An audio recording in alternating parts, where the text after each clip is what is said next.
Welcome to Mr. Nightbleed. Tonight, in 7 true horror stories from the world's darkest and oldest graveyards, we travel deep into the forgotten corners of the earth, where time sleeps but the dead do not.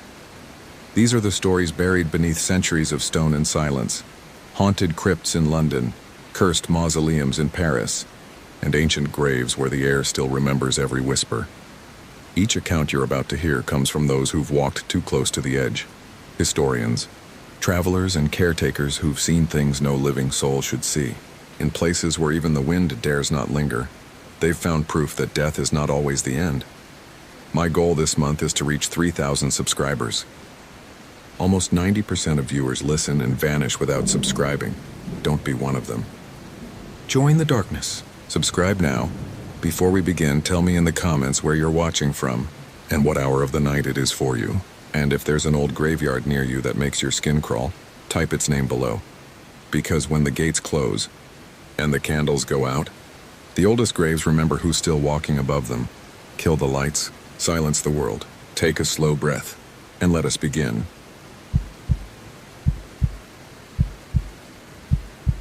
I don't care if anyone believes me. I just need to put this out there before it keeps eating at me. My name doesn't matter. But I'm a historian who picks up freelance cataloging jobs for old sites around London. Churchyards, memorial plaques, the kind of quiet work where you wear the same waterproof jacket for days and learn the smell of damp stone like it's a person. Last autumn I landed a small grant to help the Friends of Highgate Cemetery update their inventory of Victorian graves, mostly inscriptions and condition notes. It sounded peaceful. A notebook, a camera, a few hours among angels and ivy, and the constant soft clatter of magpies. I told my younger sister, Leah, that it would be good for me. Fresh air, money that didn't come from marking essays, a project where you could see progress at the end of each day. She laughed and said it was very on brand, and made me promise to bring her a ghost story if I found one. The joke is that I did, and now I can't make it stop. If you've never been to Highgate, it's bounded by ordinary London life. Terraced houses, a pub with a chalkboard that always announces something about sticky toffee pudding, buses grumbling up the hill. You pass through the gates and the city thins to a hush. Even tourists lower their voices. Statues of Victorian grief lean and their moss looks like old velvet. I was assigned to the west side that week, the older, more theatrical half, and my point of contact was a caretaker named Keats. He was near 60, with a habit of speaking like every sentence had to be weighed first. The first morning, he handed me a laminated map and a bunch of keys that jangled like something a stagehand would keep. "Don't go looking for Bram Stoker," he said. "He's not here," everyone asks. "And if you see the Fox family, don't feed them." I told him I wasn't that sort of visitor. He gave me a long look and said, "Nobody thinks they are until nighttime." I started in a corner called the Circle of Lebanon, a sunken ring of family vaults built around an enormous cedar tree. The air had that cool under-earth feeling like an unlit pantry where the cold sits. My job was simple. Field sketches of stonework, transcribe Latin, note any damage. The mausoleums up there have doors. Iron, some with louvres, most sealed with plaster or bolts a century ago. Each with a name above. White, Barrow, Lang Winters. I had a rhythm by the second day. Take a photo, read, copy, step to the next. My friend Imogen, who's a photographer and whose idea of a good time is pointing a lens at light through fog, came on the third day to shoot reference images for me. She likes to tease me for loving paperwork. We moved in quiet, our footsteps knocking hollow on the old stone floor of the circle, our breath visible in threads whenever we stepped into shade. There was one vault I hadn't noticed on the map. It sat a little off the ring, up 2 steps facing the path but slightly turned as if caught mid-thought. Its lintel read Hollingsworth, and below the name, "In sure and certain hope of the resurrection, 1883. The iron door was dull with age. A rosette pattern ran round the edge, half-eaten by rust. A dollop of plaster filled the keyhole, old enough to have hairline cracks. It looked like all the others except it didn't. It had that feeling of being seen by something that isn't there. Imogen took a picture. "Good type," she said, meaning the lettering. I tried to find Hollingsworth on my list and couldn't. I chalked it up to a simple omission. These lists are always incomplete, but wrote it down to ask Keats. We spent the afternoon moving between vaults.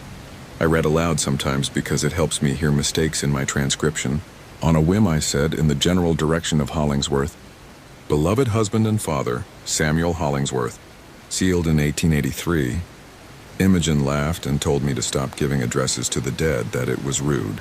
As we packed to leave, a breath of cool air brushed my neck. I turned, no one was behind me. A magpie hopped on the cedar root with the wet slow motion of a bird choosing whether to be a sign. "Did you feel that?" I asked. Imogen shook her head. "You're the one who reads Latin in a crypt and expects sunshine," she said. I asked Keats about Hollingsworth when we returned the keys. He rubbed at his beard and frowned into the middle distance. "That family didn't stay long," he said finally. "If they were ever there. Some vaults had their contents removed, reinterred. Early 20th century. That was a fashion too, for a while." When I tried to press, he waved his hand like clearing smoke. "Check the archive room tomorrow. There's a Hollingsworth ledger we can't account for. Might give you something to write." There was no ledger the next day. The archivist, a man named Paul with clean hands and a smile that didn't travel far, apologized and said old deeds had been misfiled for months. He mentioned volunteers coming and going, students scanning, everyone meaning well, everything ending up in the wrong neat pile. I went back to the circle and made myself focus. There's real work to be done, and I am the sort of person who likes to win at small, measurable tasks. I avoided Hollingsworth in that way people avoid making eye contact with a busker. Around midday, I dropped my pencil. It rolled, and I followed it onto my knees near the 2 steps leading to the Hollingsworth door. I heard something then, clear enough that I dispensed with all the usual polite self-deception about wind and birdsong. A voice low as a spoken secret from behind the iron. Not yet. I'd tell myself I didn't move for a count of 5. Then I stood abruptly and nearly fell backward down the steps. Imogen wasn't with me that day. A couple in bright raincoats were at the far end of the ring, arguing in hushed tones about whether it was ethical to take selfies by graves. The voice had been nothing like theirs. I did the stupid thing where you test the obvious and put my ear to the door. The iron tasted like pennies. I waited, the quiet pressed. Then, because my brain is broken and trained to choose the least smart option when frightened, I said, "What do you mean?" The voice came again, the same breathless closeness, and said, "Not yet. You will." I could have gone back to the office and told Paul or Keats. I did not. I am not naive about my profession. We run on grants that depend on us being rational. I told myself it was an acoustic anomaly. The circle amplifies. Maybe someone whispered and the sound traveled along stone. I tried to calculate angles in my head and realized I was doing anything but think the thing directly. I took a long loop around the paths, pretending to expand my survey area, and came back when my heart stopped hammering. At 4, I found I'd been avoiding the vault like it owed me money. I walked up to the door and said in the mild professional voice you use when talking to a stranger's tired dog, "Is anyone in there?" There was the faintest scrape like cloth on stone, then the voice again, and this time it used my name. The name only my sister uses, the nickname I haven't heard from anyone else in 15 years. "Don't," it said sweetly, like a warning dressed up as care. "Don't do that nickname." Not yet. I didn't remember dropping my notebook, but it hit the step and the sound snapped a tourist out of his trance. A guy in a beanie looked over and said, "You all right, mate?" I told him I'd startled a pigeon. He looked past me with a friendly curiosity that made me want to bolt and never come back. I packed up and left in a neat hurry, telling myself I'd tell Keats tomorrow. I did not sleep well. Coastline noise moves through my flat at night, the hiss of buses, late laughter, radiator expansion, and I kept thinking I could hear that same close voice braiding itself into the ordinary sounds of home. I played white noise too loud and woke at 4 to the hollow silence that only happens when your phone dies in the night. Leah called at 10 the next morning. "Did you bring me a ghost yet?" she asked. She works at a bakery that smells like sugar and salt and never quite gets the flour out of her hair. I told her weakly that I might have something, probably a weird echo. She told me not to go back alone. I told her that wasn't realistic. She said, "I'm not kidding," in the voice she uses for when I get too academic about living. I promised to meet her after work for coffee. I did not keep that promise. I took a small audio recorder with me. Academic, I told myself. Documentation, exposure therapy for the brain. I asked Imogen to swing by in the afternoon, and she said she had a shoot in Hampstead but could pop over for half an hour. I started at Hollingsworth that day as if proving I could. I held the recorder in my right hand and stood again at the door. There was still plaster in the keyhole, cracked but firm. I asked an ordinary question, one I often put to stones out loud because talking helps me think. What is your inscription? A moment passed. I felt the sort of thrill you get before a storm. Then a whisper threaded into my ear that wasn't my own voice bouncing back. You write the line, it said, almost playful. Then I answer. That was absurd and paralyzing, and I should have left. Instead, I did what you do when something impossible happens. You force it to be small. I said, without thinking. In sure and certain hope of the resurrection, 1883. The whisper didn't repeat me. It said, not yet. It had the same tone a parent uses when a child reaches too close to a flame. The recorder in my hand felt heavier. I asked a more ridiculous question because that's who I am. Who are you? It answered a name that wasn't Hollingsworth. It said my surname, the way my mother said it when I was in trouble. Then it said after a beat, as if confiding, we try on names like coats. Yours fits. Not yet. Imogen arrived to find me pale and pretending to be casual. You look like you need sugar, she said, and handed me a chocolate croissant she'd already bitten. I told her the short version. I think something whispered to me from a sealed door and used my name. Echo trick, she said. But her voice didn't have judgment in it, just curiosity. Let's test. We did the rational things. She stood at different angles and spoke, and I stood at the door and listened. We heard faint returns, ours, but softer, as though laid back on the air like tissue. I asked boring, straight questions out loud and heard nothing, which made me feel both foolish and relieved. Then Imogen, who has a sense of drama I pretend to hate but lean on, leaned toward the door and said, Is there anyone in there? The answer came so fast we both staggered. Not yet, it said, and this time Imogen heard it. She went very still. You heard that? I asked. Yes, she said. Then to the door, very gently. Who are you? The voice didn't say my surname this time. It said hers. It said it twice, once the way we say it and once with the vowel stretched old as if from a mouth that remembers different English. Imogen took my wrist. We're going, she said. We did, in that quick walk that isn't quite a run. We told Keats. He listened without moving his face. When we were done, he exhaled through his nose and said, There are reasons we close at dusk.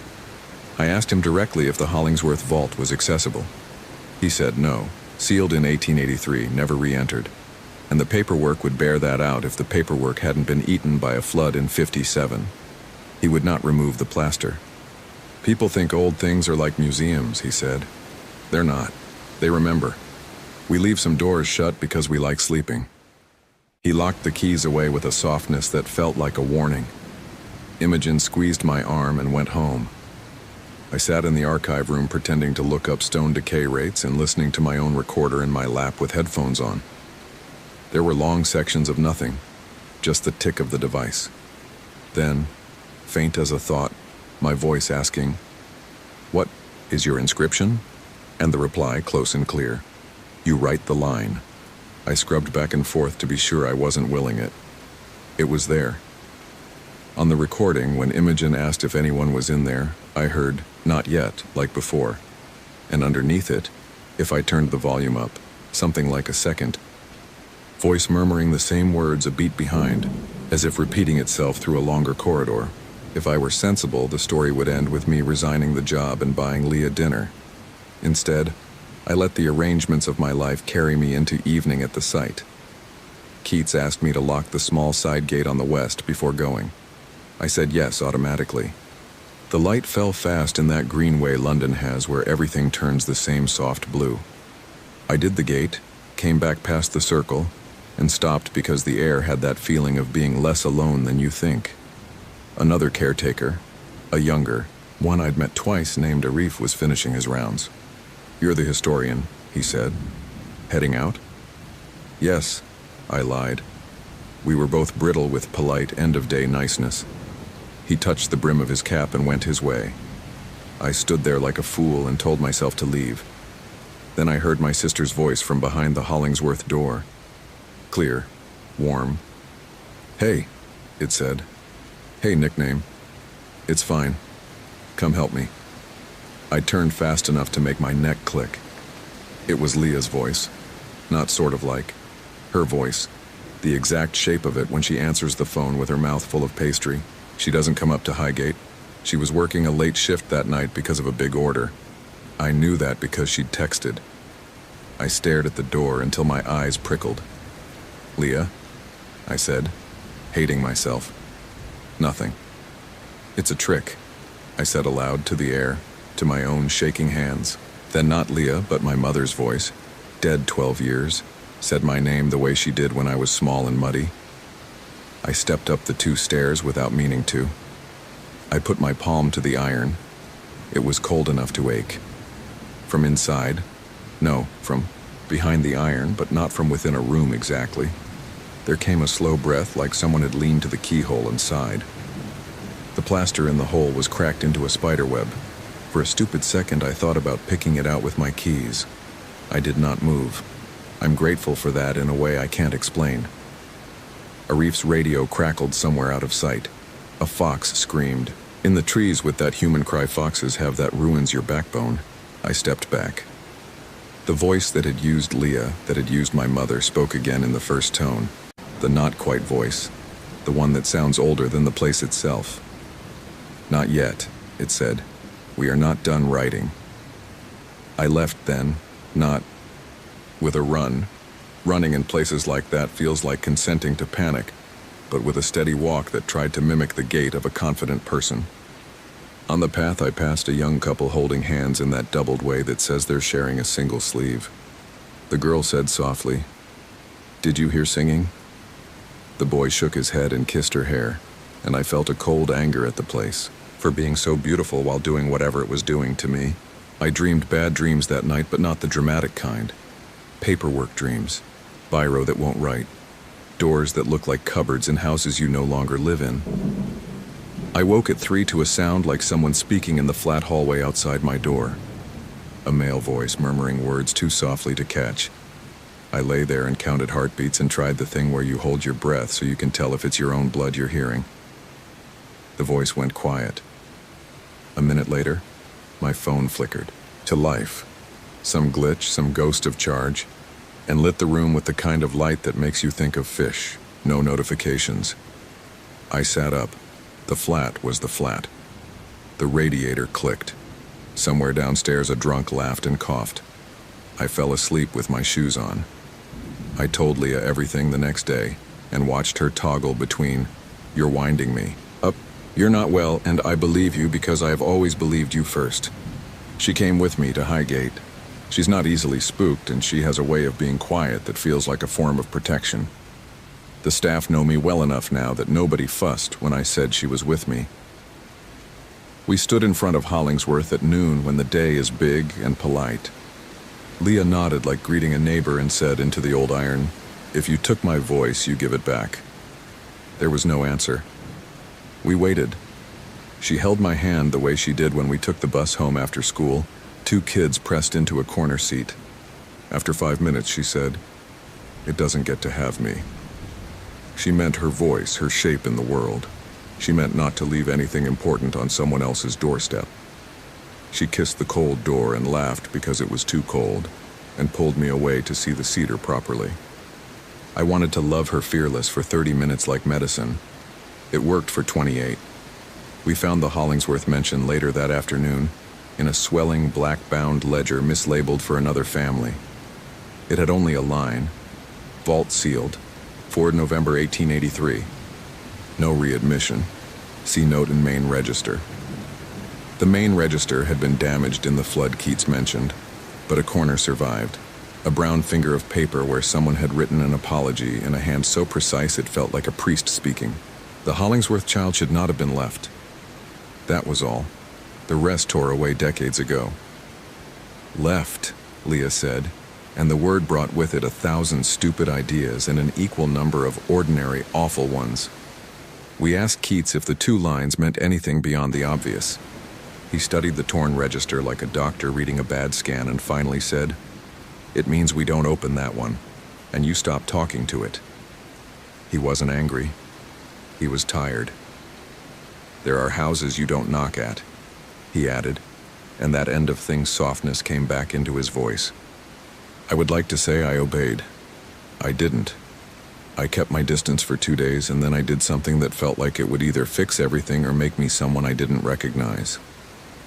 I went in late, the way people go to churches after hours, because they want to be close to something and don't have the courage to say what. I had the key to the side gate still in my pocket. Keats had asked me to hold on to it for the week. It was raining in that misty way where you don't get drenched, but you feel the water in your eyes. I wore the jacket that learned the smell of stone. The cemetery at dusk isn't dangerous in the ordinary sense. It's deer and foxes and the occasional person with a cheap bottle and nowhere else to be. But it has that pressure, like standing in a lift between floors. The circle takes the last of the light and keeps a little for itself. I clicked on a torch and let the beam find the cedar and the ring of doors. I told myself one question, one answer, then home. I stood at Hollingsworth and said very clearly, "What are you?" The voice that came back was not the whisper I'd heard before, not quite. It was as if the whisper had learned to be brave. "We are what you taught us," it said. "We are what you wrote." I hate that sentence. It is still in my mouth. I said like a fool, "I wrote nothing." The voice did something like laughing, but slowly, like turning a page. "You write us whenever you look. You write us when you copy the names. You write us when you bring others and say, 'Listen, you will write the line.' Not yet." I stepped backward and my heel slipped on wet moss and I caught myself with my hand on the step. I swear to you, if I had fallen, I might have, I don't know, gone in? There's no in. The door's iron. The plaster is there, dusty and stubborn. But I felt it like you feel a drop in your stomach in a lift. The sense of going down when you remain exactly where you are. I pointed the torch at the join between door and stone, and the light bounced back too quickly like it had found a surface too close. The whisper said my nickname again, but wrong, as if practiced and still imperfect. Then another voice joined it, thinner and higher, and said, like a child repeating a lesson, "Insure and certain, insure and certain." I threw the torch beam away and it shook across the circle and lit up a fox's eyes like green buttons. I turned it off and stood in the dark because sometimes darkness tells less truth than light. There were footsteps on the path. Not dramatic. Normal caretaker footsteps. RF appeared at the lip of the circle and said my name. "You're not supposed to be here," he said. But in that tone that means we're not going to make a big thing of it. He looked at my face and his softened. "All right." I nodded too fast. "Come on," he said. The voice behind the door didn't speak. The silence did. It felt like handwriting being considered. I went up the steps and past a reef, and when we reached the top he looked back down without meaning to. Like the way you glance at a bed you've just made. "Do you hear that?" he asked. His radio hissed, a fox barked, the city murmured as always. "Hear what?" I said, which is a lie I regret. He shook himself, the way people do after a thought they don't want to keep, and walked me out through the little gate and locked it with a clack that echoed. He didn't ask why I'd gone in. He didn't have to. The recordings from that day are wrong. Not just corrupted, wrong. On my device I hear my question, "What are you?" And I hear my breath before the answer. And then I hear my own voice answering in a tone I never use and saying, "We are what you wrote." I never said that. I know I didn't because I could not have made my voice sound like that small, satisfied cruelty. I played it for Imogen and she went gray the way people go when a thing leaps species in their head from idea to event. She said, "Delete it." I said, "No, I did not delete it. I don't listen to it either. Not if I can help it. It sits on the card like a mass. Sometimes at night I feel as if it has weight on the shelf. To distract myself, I keep promising to make a proper transcript. I take out my notebook to start, and there is always the same line written in my own hand that I don't remember putting there. "In sure and certain hope." As if my wrist wants to finish a job my mind doesn't. This is the part where I'm supposed to give you a person to blame or a coincidence that neatly explains everything away. I can't. The most I can offer is a theory not even rigorous enough to call that. Highgate is a palimpsest. All old places are. Layers over layers, names over names, the present skimming the past and stealing a little ink as it goes.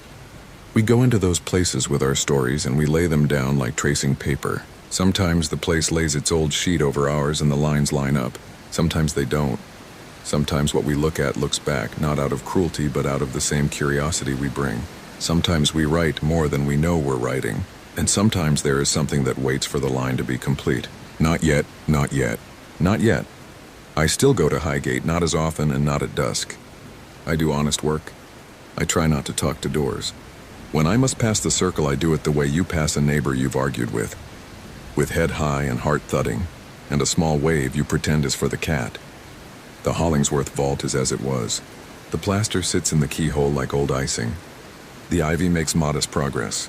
Tourists ask after famous names I've never met and leave disappointed and briefly loving. The foxes thrive. Keats nods and keeps his keys.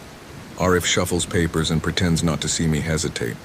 My sister makes me soup more often than a person requires.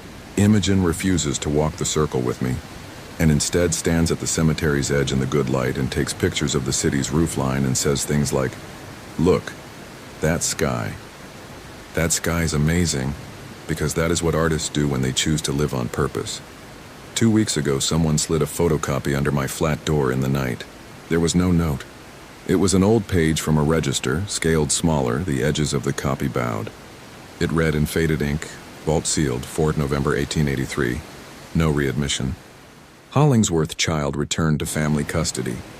Ledger amended, my surname, historian admitted for documentation, final closure by order of, and the rest cut off. There is no world in which my name should be on a document from that year. I stared until the paper looked like a portrait that wanted to tell you a joke and couldn't. I did not tell Leah. I put the copy in a drawer and then I took it out again and tore it in half and put the halves in different bins 8 streets apart. I am not foolish enough to believe that matters, but I am not brave enough to do nothing. I can hear someone in the hall as I write this, speaking too softly for words and yet perfectly clear. It has that pantry cold sound, like stone, like distance. The voice has learned my room's acoustics. It knows where the radiator ticks. It breathes when the elevator in the next building rises. When I pause, it fills the pause. It uses my name the way my mother did when she wanted me to stop drawing and come to dinner. It is polite. It is very patient. It says every few minutes, as if reminding me of something we agreed to do together. Not yet. I've started answering it by saying, "I'm writing." And it answers in that careful, pleased way, "Yes, you write the line." I don't know what line it means. I don't want to know. I'll post this now because it feels like the only kind of closure I get to choose. I'll leave the rest unwritten. I'll put my pen down and turn off the light and sit very quietly while the hall breathes and the city speaks, and something that isn't quite a voice hovers by a door I will not open and waits for me to say at last whatever it thinks comes next. Not yet.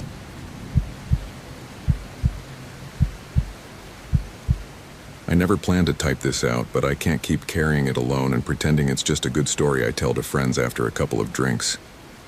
I used to work nights at Père Lachaise, the big cemetery in the 20th, the one tourists treat like a museum. I took the job because I thought it would be quiet. I was wrong about the quiet part, and I was dead wrong about the nights. My name is Laurent. If you look closely at a certain grave along Division 76, on the left of a sloping cobbled path where the cypresses knot together, and the yellow city glow falls in stripes, you'll see scratch marks that used to be a date. That date was always one day ahead of whatever day I stood there, and beneath the date it kept saying my name. I wasn't always the night person. I did day shifts for a while, opening the Gambetta entrance, pointing tourists toward Jim Morrison's spot or Edith Piaf's, telling people to keep their dogs on the leash and their wine outside. After my landlord put my rent up, I offered to take nights for the extra pay. Nights meant fewer tourists, fewer arguments. "The dead won't bother you," my supervisor Michel said. He had a laugh that died in his throat like a cough. "It's the living you've got to watch." Lovers, thieves, the odd drunk. He handed me a ring of keys the size of a fist and a square metal lantern with a battery that hummed when you turned it on. He called me the Lantern Keeper, and we both laughed because it sounded like a fairy tale. He told me the first rule was not to nap in the maintenance office, even if the small heater wheezed and the chair hugged the back of your head like a pillow. "Walk always," he said. "The patrol schedule is your lullaby." It was a joke, but not really. The schedule is a list of divisions and turns. You change direction. You don't get predictable. My first few nights were uneventful in the way only a city can be uneventful. Faint sirens, muffled bass from a party on Boulevard de Ménilmontant, motor scooters coughing in the distance, foxes red-eyed in the beam of my lantern, slipping like smoke over the walls. The cemetery at night is a different shape. The way the light catches the marble, the way the names jump out or disappear, the way some mausoleums seem to breathe because their metal doors move with temperature. I developed small habits. I would tap the lock on the ossuary door each time, just to feel something solid under my glove. I would nudge a loose flower pot back toward a safer angle. I knew which trees dumped water even after the rain was over. I knew which cobbles would roll your ankle if you landed on them sleepy. By the end of a week, I had a mental map of where my thoughts got strange and where they smoothed out. Strange on the narrow paths under leaning angels. Smooth by the modern granite rows where the names are laser clean and unromantic. It was around 3 a.m. when I saw the first carving. It wasn't just graffiti. It was carved into an old limestone headstone that had already gone soft with age. The letters were shallow but neat, done with a steady hand, Laurent B, and under it a date. It was the 13th on my phone. The stone said the 14th. My last name begins with B. And I stared at that letter for a long time, telling myself I was reading what I expected to see. Lots of Lawrence in Paris, right? But that initial felt like a finger jabbed into my chest. I checked the stone carefully. It belonged to someone else entirely. From the 1910s, a family name I won't mention because this isn't the kind of story where you chase it like a scavenger hunt. I took a photo. I breathed out a little cloud and told myself I'd report it at the end of my shift. At sunrise, the city thinned itself back into streets. A woman walking a tiny dog peered through the bars at me because I was still inside while the day guards came to unlock the gates. I showed Michel the photo. He squinted at it and then squinted at me like I was the one who'd carved it. "Stupid kids," he said, but he didn't sound convinced. "We'll make a note." He had me fill out an incident form, date, time, location. I went home past the bakery on Rue des Rondeaux and told myself it would be gone by later, the way weird things slide off memory. I didn't tell Claire, my ex, though I still talk to her sometimes. I didn't want to give her another reason to say, "You're always choosing the strange version of life, aren't you?" But that night when I woke for work, the photo lit up my dark room again. The date under my name was today. On my second night, the carving wasn't there anymore. Or rather, that stone was clean again. Old clean, weather clean, like nothing new had happened to it in decades. I held my lantern close and felt the dust with my glove. Undisturbed. For a minute, I decided I'd misremembered which grave it had been. That lasted until I made a turn near Division 10, and the beam picked out my name on a different stone. Same neat hand, same 2 shallow cuts, same not quite straight alignment, as if whoever was doing it had practiced just enough to land this close to perfect. Under it, tomorrow's date. I didn't take a photo this time. I stood with my lantern off and listened to my own breathing echo in the metal of a nearby gate. I thought I heard, very faintly, a tapping somewhere, like a ring knocking gently against glass, then nothing. Then the city's background hum returned all at once, like when a train exits a tunnel and your ears pop. I kept my patrol schedule tighter after that. I doubled back, changed order, cut across. You can't watch every grave. That's the joke of a place that big. You think you know it, but then a path you swore bent right will bend left, or the small iron fence you're sure had 3 spears now has 5. Around 4, a pair of lovers squeezed in through a side gate and startled when my lantern found them. The girl laughed and then looked sorry. The boy was quick to smile, hands up, apologetic. I took both their student IDs, wrote their names on a scrap of paper, and sent them back toward the gate with a warning. "You could hurt yourself in here at night," I said. "It isn't what you think. I didn't mean ghosts. I meant the way your mind loses its shape if you stand too long in certain corners and forget there's a world on the other side of the wall." On the 3rd morning after the second carving, I met an older groundskeeper named Armand near the maintenance shed. He smoked thin cigarettes that smelled of cloves and old paper. He worked days, but he'd shown up early to collect a metal rake he liked better than the others. "You're the new lantern," he said in a way that made the job sound older than either of us. "Michel says you walk well." "No falling asleep," I said, something half proud, half wary. He looked at me as if I had spinach in my teeth and blew smoke out the corner of his mouth. "If you see a name that isn't on a map, don't say it out loud," he said. "There are names that aren't your business." He wasn't talking about celebrity graves. I asked him what he meant, and he lifted one shoulder. "Sometimes the stone remembers who will keep it company," he said, like a line from a bad poem. Then he changed the subject to football and left. I did tell Claire. I don't know why I called her. Maybe because she knew the part of me that keeps inventory of odd things. We had broken up because of that part. I once kept a notebook of odd keys I found on the street, sketched, labeled, imagined their locks, and she said it wasn't the hobby that bothered her. It was the way I fed it, like I wanted it to be a bigger thing. When I told her about the carvings, there was a pause long enough for me to count the seconds in my head and stop at 7. "So you think someone's threatening you?" she asked finally. "Or is it like a mistake of attention?" She teaches art to teenagers and talks like that when she's trying to be careful with a nervous kid. I said I didn't know. "Maybe a prank," I said. "Maybe someone saw my ID and thought it would be funny." She sighed a little. "Don't make it a project, Laurent," she said. "Sleep. That would be a good project." The fourth night, my name appeared on 3 stones. 2 were near each other, almost as if someone had rehearsed on one and landed it on the other, though both were too precise to be a rehearsal. The third was deeper in, near the small columbarium that collects the names of people who chose to be heat and ash. Same hand, same date ahead of mine. I radioed the small handset we carry. There's a day guard who does a late check-in sometimes because of break-ins, and he answered with static in his voice. "You want us to send the police?" he asked. I looked at my lantern circle on the ground and the way the gravel glittered like sugar under it. "Not yet," I said. "I'll file, and if it happens again, we will." He said okay in a way that meant I'd already lost points. It kept happening. Every night, at least one fresh carving with my name and tomorrow's date. They were never on the same grave twice. Some were faint, barely there, like a whisper in stone you imagine you didn't hear. Some were bold, as if the carver had found a sharper tool. I took photos when I remembered or when it didn't feel like a dare.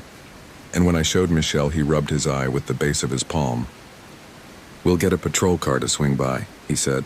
We did. 2 officers walked with me one night. The older one, Sergeant Lefebvre, had the kind of tired that comes from years of being lied to. And the younger one, Bouchard, had the kind of alertness that comes from wanting to impress the older one. They made jokes at first, gentle enough, but when we found a fresh carving near Division 28, the jokes went away. "Your name," Bouchard said softly. He glanced at me to make sure I was seeing what he saw.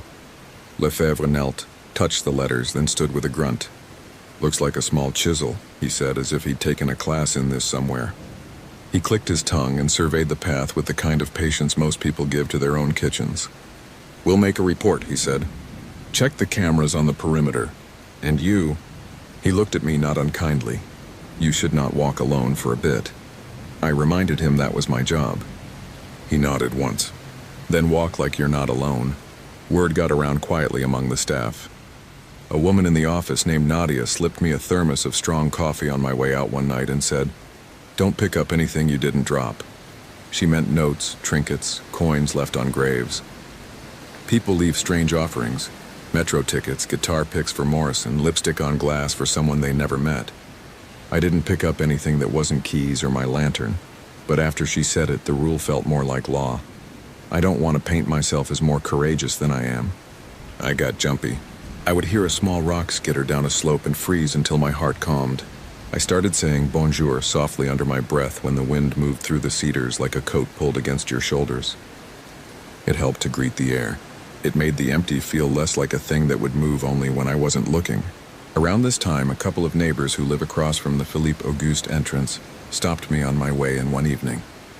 They'd seen me enough to recognize the lantern and the way I walk, head forward like I'm reading the ground. "Do you do tours?" the woman asked with a hopeful, curious tilt. I told her no, not at night. "Shame," the man said, and then, looking at my face, he added, "You sleep?" I smiled and said, "Sometimes," and his smile dropped like a stone. "You should," he said. "Not here. I tried to leave Paris for a night." Claire offered her couch in Montreuil because she thought a change of air would break the spell. "It's not a spell," I said. "It's vandalism." But when she hugged me at the door, she smelled like clean soap and old books, and I tried to believe in her version. We watched a late movie with the sound too low, and she fell asleep halfway through. I lay there and listened to the building move. The elevator coughed once, a neighbor laughed. I drifted and woke at 3, knowing absolutely and completely that my name was being carved somewhere without me. It felt like missing a train I had waited for months to catch. I got up quietly, left a note, and went back to the cemetery early. I remember the night guard looking at me through the glass of the maintenance office like, You look at someone who's returned to a bad habit. I remember the white of his coffee cup and the heat on my eyelids when I stood too close to the radiator. The climax you're waiting for isn't a scream or a shadow running at me with a knife. If it had been that, I could have wrapped it in a clean fear and handed it to the police and said, "Here, do your job." It was this instead. Near dawn, a fog slid in from nowhere. The way fog does when the city exhales. My lantern lit the air itself more than anything around me. Sound got weird, as if the cemetery were underwater and I was hearing footsteps from the bottom of a pool. I stopped walking without meaning to, and in the lantern's weak circle I saw stone dust floating like breath you could see. Not a lot, just enough to make the light look tired. I thought of construction dust in my father's old car, how it settled on the dashboard and made it gray. Then I heard the tap, tap, tap of metal on stone. It wasn't loud. It was precise, like someone fixing a tiny thing with great care. The sound came from my left. I turned and the fog turned with me. There was a shape crouched at a grave just off the path. Not black, not white, shape color like a person when you remember them from before you knew their name. My lantern caught the arc of an elbow and the stillness of a back that looked familiar, because all humans have the same map undercoats and jackets. I said bonsoir because that's what I say when I'm about to ask someone to leave. The shape kept working. Tap, tap, tap. I stepped closer on that quietly treacherous gravel and the sound stopped. The shape didn't turn.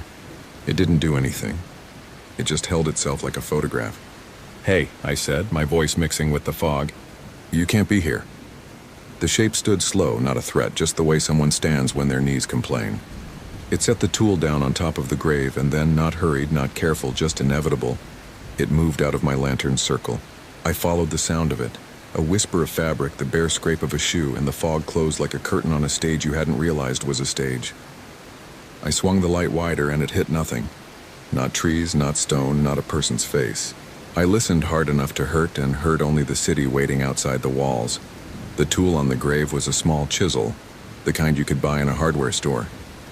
It was warm in my gloved hand and left a powder of limestone that made me want to lick my finger and taste chalk. A stupid, reflexive thought. I kept the lantern trained on the letters. Laurent B, the date was today. I'd never seen it be the same day before. The edges were crisp. The dust on the ground was my proof. I touched my name and my glove came away white. Around then I noticed the stone wasn't like the others. It was new, startlingly clean in a place where everything is a little tired. And there was no other name on it. No birth date, no epitaph, just mine. My chest tightened, not like panic. More like a belt cinched one hole tighter than comfortable. I looked around for the shape and saw only the fog layering itself between me and everything else, like it was building a room made of air and asking me to stand in it. I radioed in a voice I didn't recognize. The day guard's reply crackled and then warped as if we were speaking through a plastic bottle. He said he was coming with Michelle. I stood there with my name and the little chisel and the humiliation of feeling caught by something that used my own letters as a trap. When they arrived, the fog had thinned. Misha looked at the stone, then at me, then at the tool.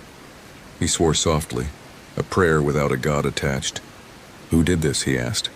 It wasn't really a question. The day guard, a man named Hugo who wears his uniform as if it's borrowed, took the chisel between two fingers and made a face. "You shouldn't be touching that," he said. "Fingerprints." I lifted my glove and he shrugged. "We call the police," Michel said, and he did. Lefebvre and Bouchard came again, with a photographer who stepped with dancers' feet between the stones and made everything look like it had happened somewhere else, the way official photos do. They asked me to walk them through it. I did, and my words felt like a bad rehearsal.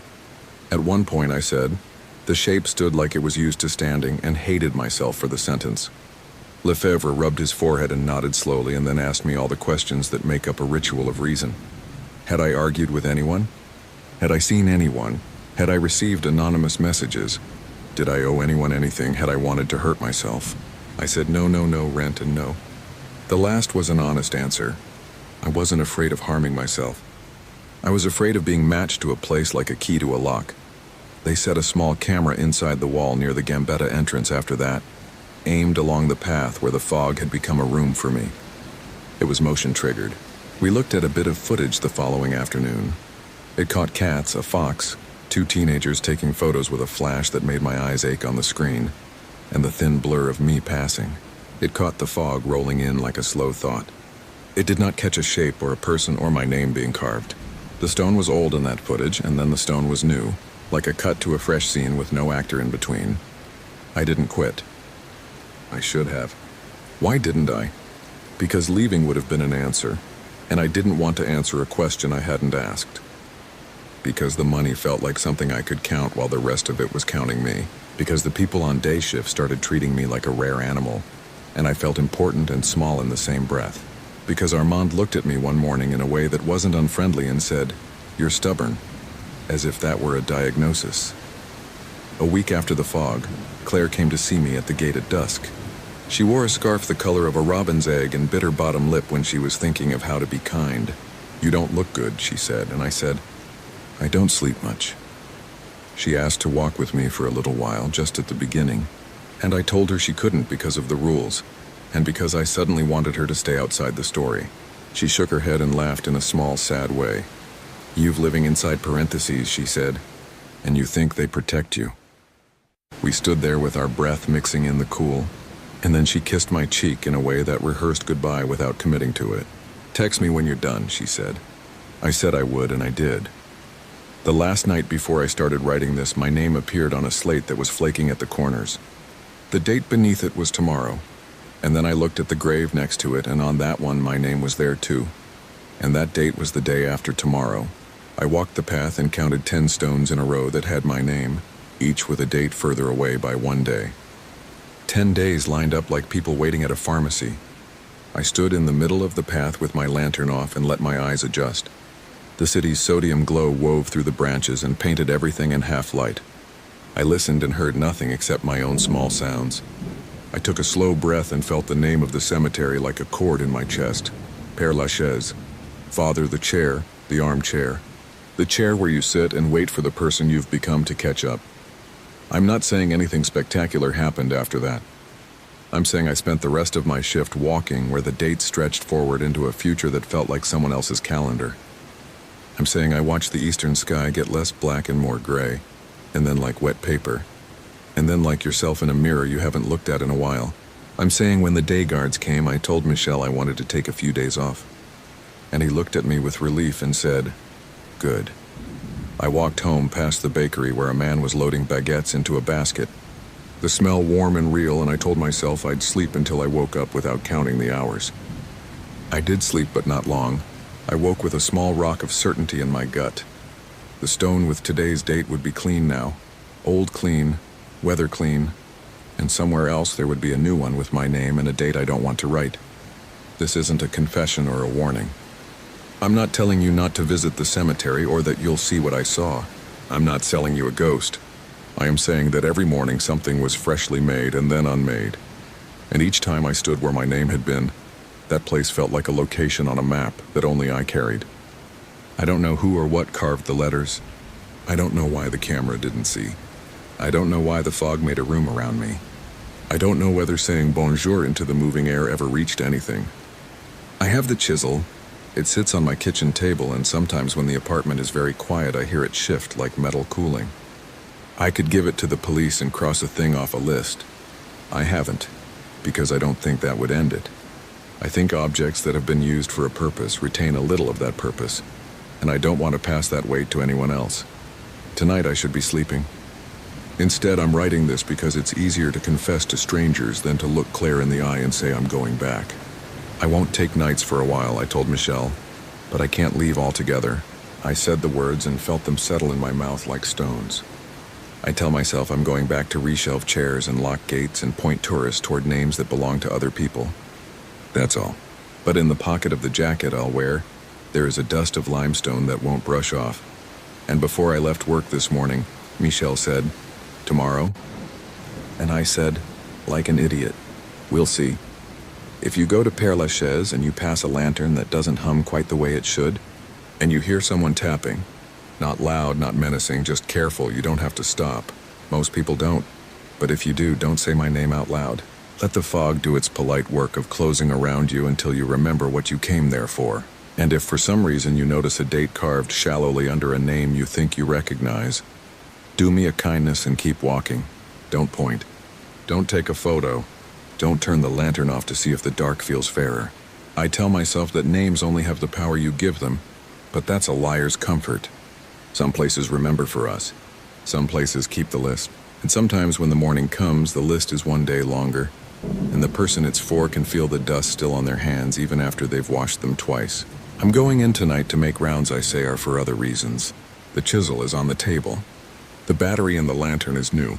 The date on the stone I'm thinking of is tomorrow. It will be there whether I look or not. The city is full of chairs, and someone has to sit in this one until the next person comes. If you don't believe me, that's fine. I'm not completely sure I believe myself. It's just that when I look at my sleeve right now, there's a pale smear I can't explain. And when I lift my hand to my face, the tips of my fingers smell like rain on chalk.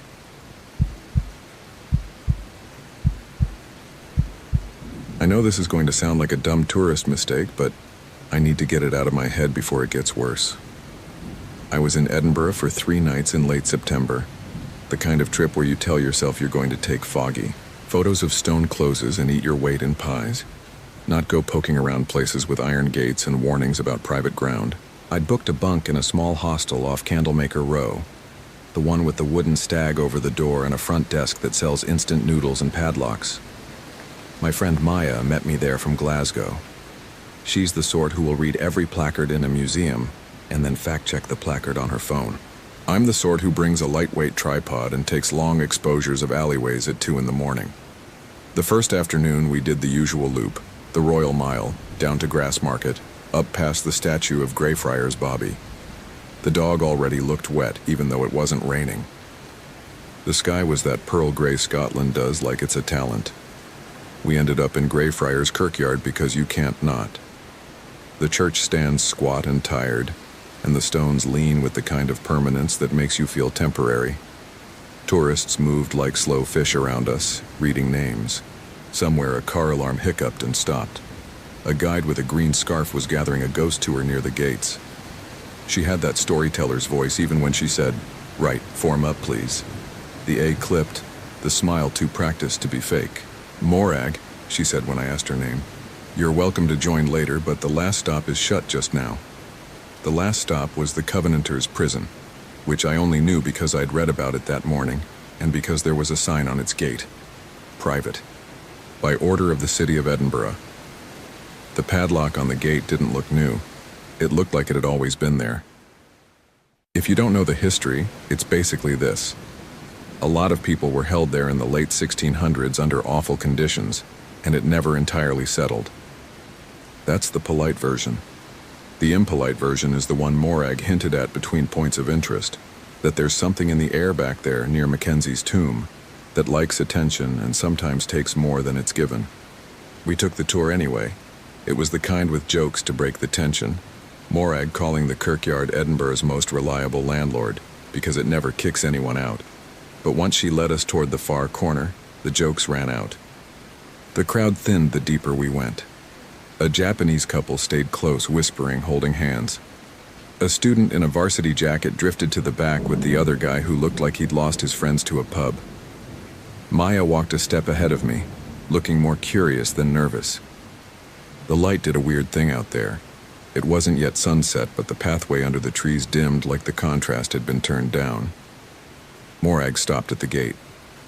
"We end here, ladies and gents," she said, lifting her scarf over her mouth when the wind cut across. "The prison ground is closed for a reason, and I like my job." She told the story of the Black Mausoleum in a way that felt responsible and still got you listening hard. Names, dates, a caretaker knocked unconscious some years ago, a string of people fainting, inexplicable bruises. I've heard enough embellished tours to tell when someone is enjoying their own voice. She wasn't. When a small boy coughed too hard, she flinched. She wrapped up quick and ushered us back, giving the gate a tap with her knuckle as if to say, "Good night" to something you don't want to turn your back on without a word. It was full dark by the time we drifted across the street to a noodle place. Maya scrolled the photos she'd taken, then mine, then a website with the words Mackenzie Poltergeist in bold, then rolled her eyes at me.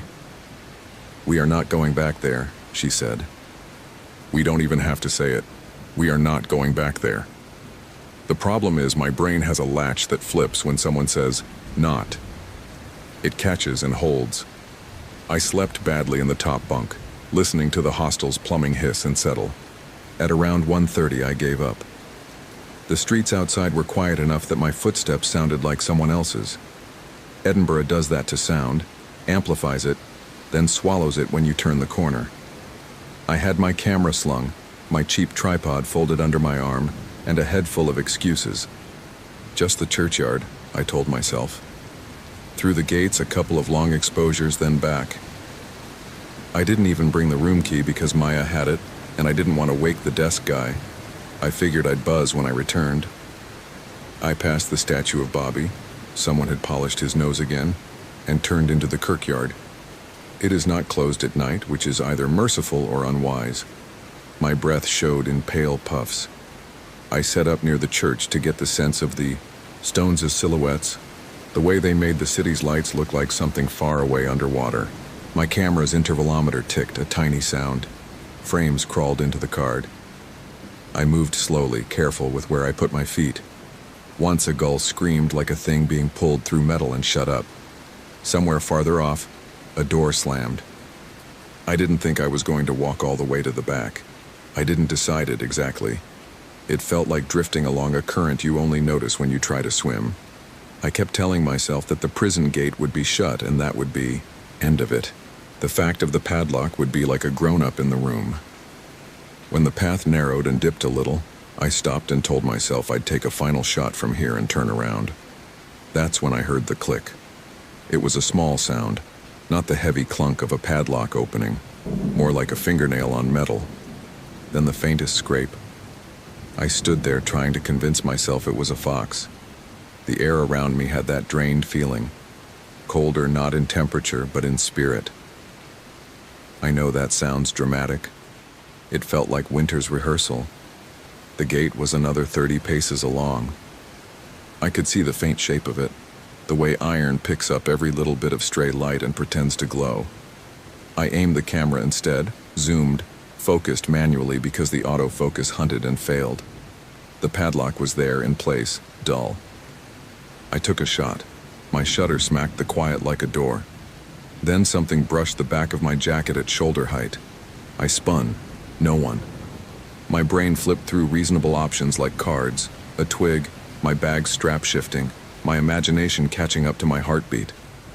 I crouched and pretended I had needed to adjust my tripod anyway. When I stood again, the gate the tiniest degree less shut than it had been. Or I had stepped right and my angle changed. That's what I told myself. Nope, I said out loud, then laughed at the word leaving my mouth like that. I took another shot and turned to go. The path behind me looked unfamiliar for a second, as if the dark had plumped up and shifted its weight. My knees prickled the way they do when you get a sudden fever. A car horn from the direction of the bridge sounded thin as a toy. Then my phone buzzed so hard it almost leapt out of my pocket. I had no service back there, I shouldn't have. But a notification lit the screen. Maya, where are you? Why did you just send me a photo? I hadn't. I checked my gallery. There was no outgoing, anything. The message had gone without me. My camera beeped, the kind of cheap digital chirp you can't change. The intervalometer had somehow turned itself on and set to a 10-second timer. That's not even a mode I'd used that day. The red LED winked a steady beat. I slapped at buttons and it ignored me like a cat. When the shutter went, the sound felt like a tap on the gate. I decided, sensibly finally, to go. I folded the tripod, slung the camera, turned, and almost walked into a man. The first credible shape of another person I'd seen that hour, and he was right there, 2 steps off the path between stones. He wore a long, dark coat and a hat with a brim, like he dressed for any century but this one. His face was shadowed by the hat and the angle of the light behind him, but I could see his mouth. Closed, unsmiling, too calm for someone who just startled me in a graveyard. Sorry, I said automatically, hands up. Didn't see you. He didn't move. All the tiny hairs along my arms lifted like I was a tuning fork. It's closed in there, I said, because you say things when you have to fill silence or drown it. My voice went flat in the wide space. He raised his right hand and pointed, Not at the gate, but at my camera. It made another small, obedient beep and readied itself for another 10-second exposure. The man lowered his hand, and I heard the padlock again. Not opening, not closing, just shifting its position like a muscle. If you'd shoved me and told me to run, I would've. But you know how sometimes you're almost outside yourself, watching your own foolishness in real time? I placed the tripod at the edge of the path facing the gate and framed it so that the iron filled the lower third. One. More, I said for no one's benefit, and pressed the shutter. 10 seconds. I could walk away. I could do anything else. On 5, the man had not moved. On 2, my knees turned warm. On 1, I couldn't feel the weight of the camera's strap across my shoulder anymore. The photo clicked. I was suddenly sweating despite the cold. I removed the camera, checked the screen. Black and gray and grain. The timestamp said what it should. The numbers made sense. It looked like a long exposure of a closed gate and stone beyond. I breathed, finally said, "Okay," and stepped back to lift the tripod. The man was gone. No footstep, no coat's hem brushing stone, just not there. I backed away the way you do from a sleeping dog you've stepped over to avoid waking it. The path behind me was the path again. I walked too fast and pretended it was the hill. Outside the kirkyard, the traffic and the fried food smell felt aggressively normal. I looked back once. From that distance, the gate simply existed. Unquestionable. I sent Maya a message. "Back in 10. She wrote back immediately. "Watch your step." I almost sent a question mark, but didn't want to keep my phone out. At the hostel, the desk guy, Yuan, according to his name tag and his half-eaten sandwich, looked up and said, "You didn't take any souvenirs, right? We're not allowed to make that joke anymore after last year." He laughed alone and buzzed me in. Maya was awake in her lower bunk, hair a wild halo. "You're an idiot," she said, but she didn't mean it cruelly. "Also, don't do that again. You sent me a picture." "Of what?" She turned the phone toward me. It was my email address in the sender line, and a photo attached, the thumbnail dark. She tapped it. It filled the screen. The composition was good. I'll say that like it excuses anything. The gate filled a third, just like I framed it. There was me, though, kneeling. I don't kneel. I can't remember doing it. In the photo, I was kneeling a step inside the threshold, my hands pressed together like I'd been told to pray and had tried to approximate it from memory. My head was bowed. My right knee was dark where the fabric had picked up damp from the ground. Beyond me, in the washed-out night, a darker oval of shadow-marked earth that wasn't packed like the rest. If you stared long enough, you could convince yourself it had edges. A trench, maybe a little more than the length of a body would be, if you were measuring from the foot up, which I didn't do because I couldn't make myself. "No," I said. Maya pinch-zoomed. "That's your camera," she said. "On the ground to your left. You can see the strap." "I had it," I said, uselessly. "I had it." "You didn't send this, right?" "No." "Then who did?" We didn't sleep. We didn't talk much either. Maya tried to tell me that the timer must have tripped and I must have set the camera on the ground and then, what, knelt? She didn't finish that sentence. At 4, I got up and showered to warm my hands. When I pulled my jeans back on, the right knee felt damp. I turned the fabric inside out. The lining had a stain, not dramatic, just darker, and my fingers came away smelling like coins and dirt that hasn't seen air in a long time. I scrubbed them until the skin went slick and red. The next day, we did not go back. We did the castle instead. I took photos of tourists taking photos of cannons because it felt like a safe joke. Maya kept checking the time like she had a train to catch even though we had none. In the mid-afternoon, a police officer in a yellow jacket stood with 2 others at the end of a closed-off alley near the kirkyard. The tape fluttered. An older man with a groundskeeper's walk stood with them, talking half into his sleeve as if to himself and half into the chest of the officer, and neither of them seemed to be listening. We heard the words, vandalism and unauthorized entry, and again. I felt my stomach drop like a lift. We cut down a different way and didn't talk about it until we were on a bench watching a busker play a saw like a violin. "You need to delete that photo," Maya said. "I tried," she added, and showed me the message. "Couldn't delete file." When we got back to the hostel that night, we tried taking the SD card out of my camera and putting it in her laptop. Every folder opened except the one the midnight photos went into. When you clicked it, the computer froze and asked to restart. We tried the card in my camera again. The little preview window worked perfectly for every shot except the last two. When I hit the arrow to go from the gate to the kneeling one, the camera went dark like it had lost its battery. It hadn't. The battery was full. Ewan watched us from behind the desk, and you could tell he wanted to ask what we were working on, but also didn't want to be implicated in anything. "You ever do the tours?" he asked finally. "Morag tells a good story." "We did," Maya said. "We're not going again." He nodded as if that was predictable, then said, "If you see anything weird in your photos after, don't send it around. Makes it worse, they say." He smiled while he said it, but then he looked at the door behind us like he might prefer to lock it. We left the next morning. On the train to London, Maya watched the hills like they might rise and follow. We didn't speak much. I kept the camera bag zipped and my feet braced when the carriage rocked. The soil smell came and went, a hint only I seemed to catch. When I got home 2 days later, I set the camera on my desk and told myself I'd deal with it after sleep. I woke at 3, thirsty, walked to the kitchen in the dark, and stepped on something that rolled under my heel. Small, round, gritty. I flicked the light. Pebble. The kind you find pressed into old ground to keep mud down. There were 3 more near the door, like someone had shaken a pocket out. My shoes were by the mat. I flipped them. Clean. I took the SD card to a camera store the next day and asked the guy behind the counter if they could recover a corrupt file. He slid the card into a reader and frowned at the monitor. "You've got a folder that's not right," he said.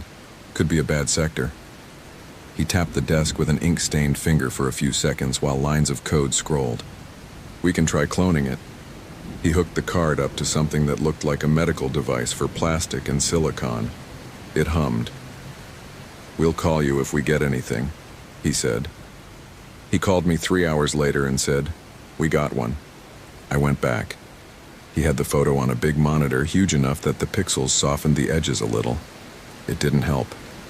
The kneeling me looked more like me when enlarged, like there was no getting around it. This wasn't a trick of light or someone wearing my coat. You could see the frayed thread on the cuff where I'd scraped it earlier that week. On the ground to my left, the camera, straps splayed like a tongue. 10 seconds to compose, 10 to kneel, 10 to... What? He cycled to the next image. Another of the gate. No me. It looked like the camera had fired again from somewhere to my right, but the angle was wrong for a tripod shot, lower and slightly tilted like whoever took it had held the camera against their chest. The timestamp between the kneeling and the empty gate was 8 seconds. "Did you find this kind of thing in there before?" I asked, because sometimes camera shops see everything. The guy didn't answer that. He turned the monitor off and said, "You want this on a drive?" "Yes," I said, and then, "No," and then, "Actually, can you print it?" He looked at me like I'd asked for a framed headstone and then shrugged. "Your call." I don't know why I wanted a physical copy. It felt like proof that memory wasn't getting fancy. He printed it 12 by 18, slid it into a paper envelope, and stapled it. He handed me back the SD card in a tiny plastic case. "If I were you," he said, and then stopped.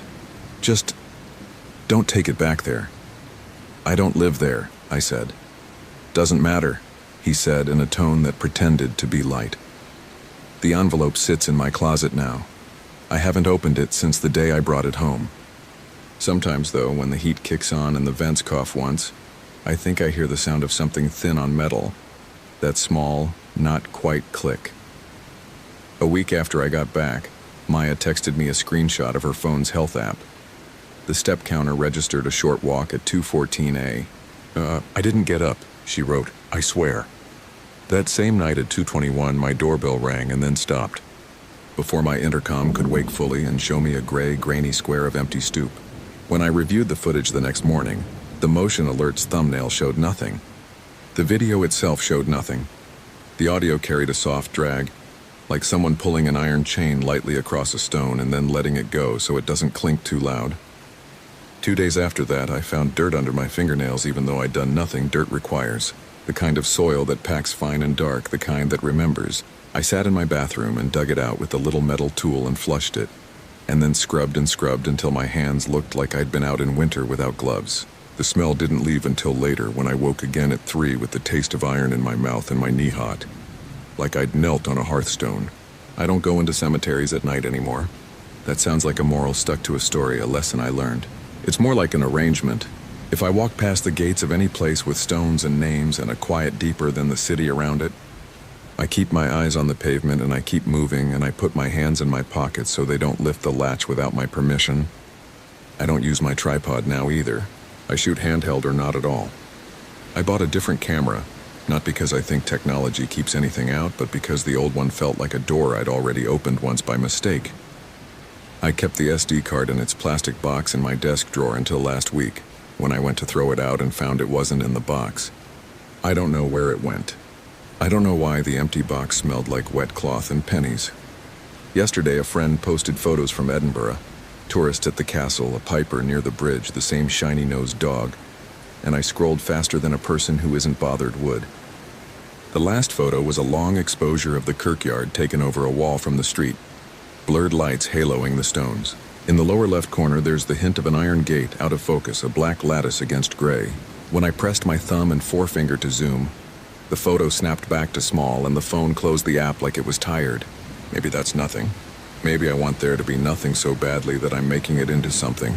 But if you are ever near that church at night, and the wind goes sideways and your phone finds service where it shouldn't, and you hear that quiet metal on metal like a person testing a latch to see if it will give, don't take a picture.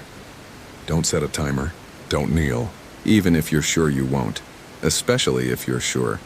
Because I didn't, and I did. And every time my doorbell rings once at 2:21 and then doesn't ring again, I stand in the dark without moving and try to remember if I locked the gate. I don't have a gate. I check anyway.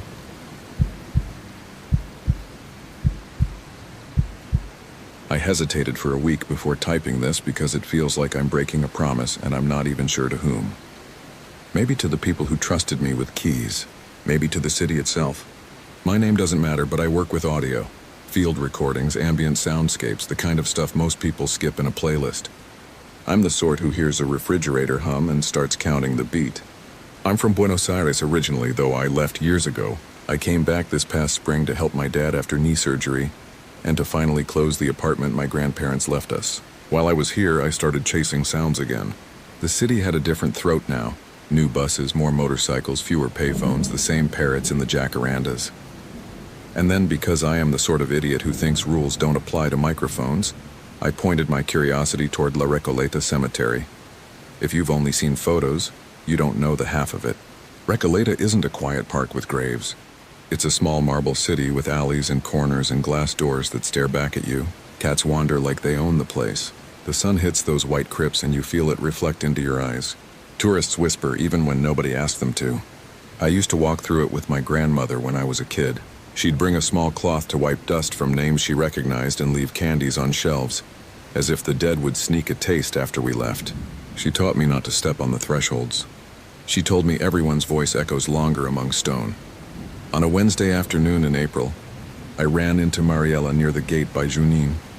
She wore the blue jacket of maintenance but kept a soft scarf tucked into the collar like armor.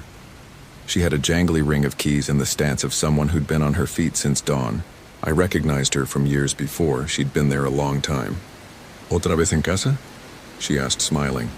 "Back in town again?" "Por un rato," I said. "For a while." I told her I was recording sounds around the city, collecting what I had missed. When I asked if there were times Recoleta was quiet, she said, "Nunca está en silencio. When it is, we worry." She looked at my gear. I carried a small recorder with XY mics and a pair of old cardioids clamped to a stereo bar, because I never know what I'll need. "If you come early," she said, "before the groups arrive, you'll catch the cats, the birds, and the workers swearing under their breath." If you come late, you'll catch things that sound like wind but don't move the leaves. I laughed because I thought it was a joke. She didn't. 2 mornings later, I met my friend Mateo at the Starbucks on Vicente Lopez because he'd been mixing sound for a documentary and needed caffeine more than advice. Mateo and I went to school together before I left. He kept his hair too long for studio work and lived in a black hoodie no matter the weather. He knows audio like a mechanic knows engines, by vibration and habit. I told him about the cemetery. You want noise prints? He asked. Looking for clean bird song? I told him I was looking for whatever made Mariella talk like that. He sighed. If you bring me marble harmonics and gate creaks, I'll buy you dinner. If you bring me ghosts, you owe me a week off cigarettes. That Sunday, I returned to Recoleta with a small bag. The first hour, I kept to the wide central aisle where tour guides gather and point. A German group was trailing behind a man with a straw hat who said Evita, like he knew her personally. I moved to the side paths where you can peer into vaults through ironwork and see glass cabinets with photographs from another century. I clipped one mic to the bars of a door and held the recorder under the eaves of a crypt with a cracked marble roof. At first, it was exactly what you'd expect. Pigeons cooing too close, a truck downshifting outside the walls, a maintenance guy dragging a plastic bin over stone. Then something new slid under all that, the thinnest, steady hum like a tuning fork held against wood. I pulled the recorder away. The hum persisted. I took off my headphones and pressed my ear to the iron. The chill of the metal knocked a little heat out of me. There it was again, almost polite, almost not there. I set the cardioids apart at shoulder width, aimed them into the small grate on the lower half of the door, and rolled at 96 kilohertz because I had the space. The hum tightened like it was finding me too. I mapped the alley with my feet, step by step, and the pitch changed with distance as if the corridor itself were a set of organ pipes. It was nothing dramatic, just strange, enough to make me chase it. By afternoon, I had an hour and a half of nothing anyone but me would care about. I walked out past the guy who sells cold quilmas by the gate and waved. He nodded, the way people who work near cemeteries learn to nod without smiles. I took the subte home. I didn't notice the oddness until late, until I was in my dad's kitchen, juggling empanadas and guilt for not cleaning more and listening on small speakers. The hum was not one frequency. It sat on a fundamental around 217 hertz, near A3 if you're curious, but it had partials that rose and fell in a pattern that didn't quite match the wind. Every few seconds, the third harmonic would waver exactly 17 cents down, like a singer leaning on a note. When I ran a spectrogram on my laptop, the formants, the bright bands where voices live, cooled and warmed as if a mouth were opening and closing. We do this thing, those of us who record the world. We hear intention in accidents. I told myself it was just that. I told myself Recoleta had a throat and I'd found it clearing. I sent a clip to Mateo with a lazy caption, El cementerio canta. The cemetery sings. He pinged back a few minutes later.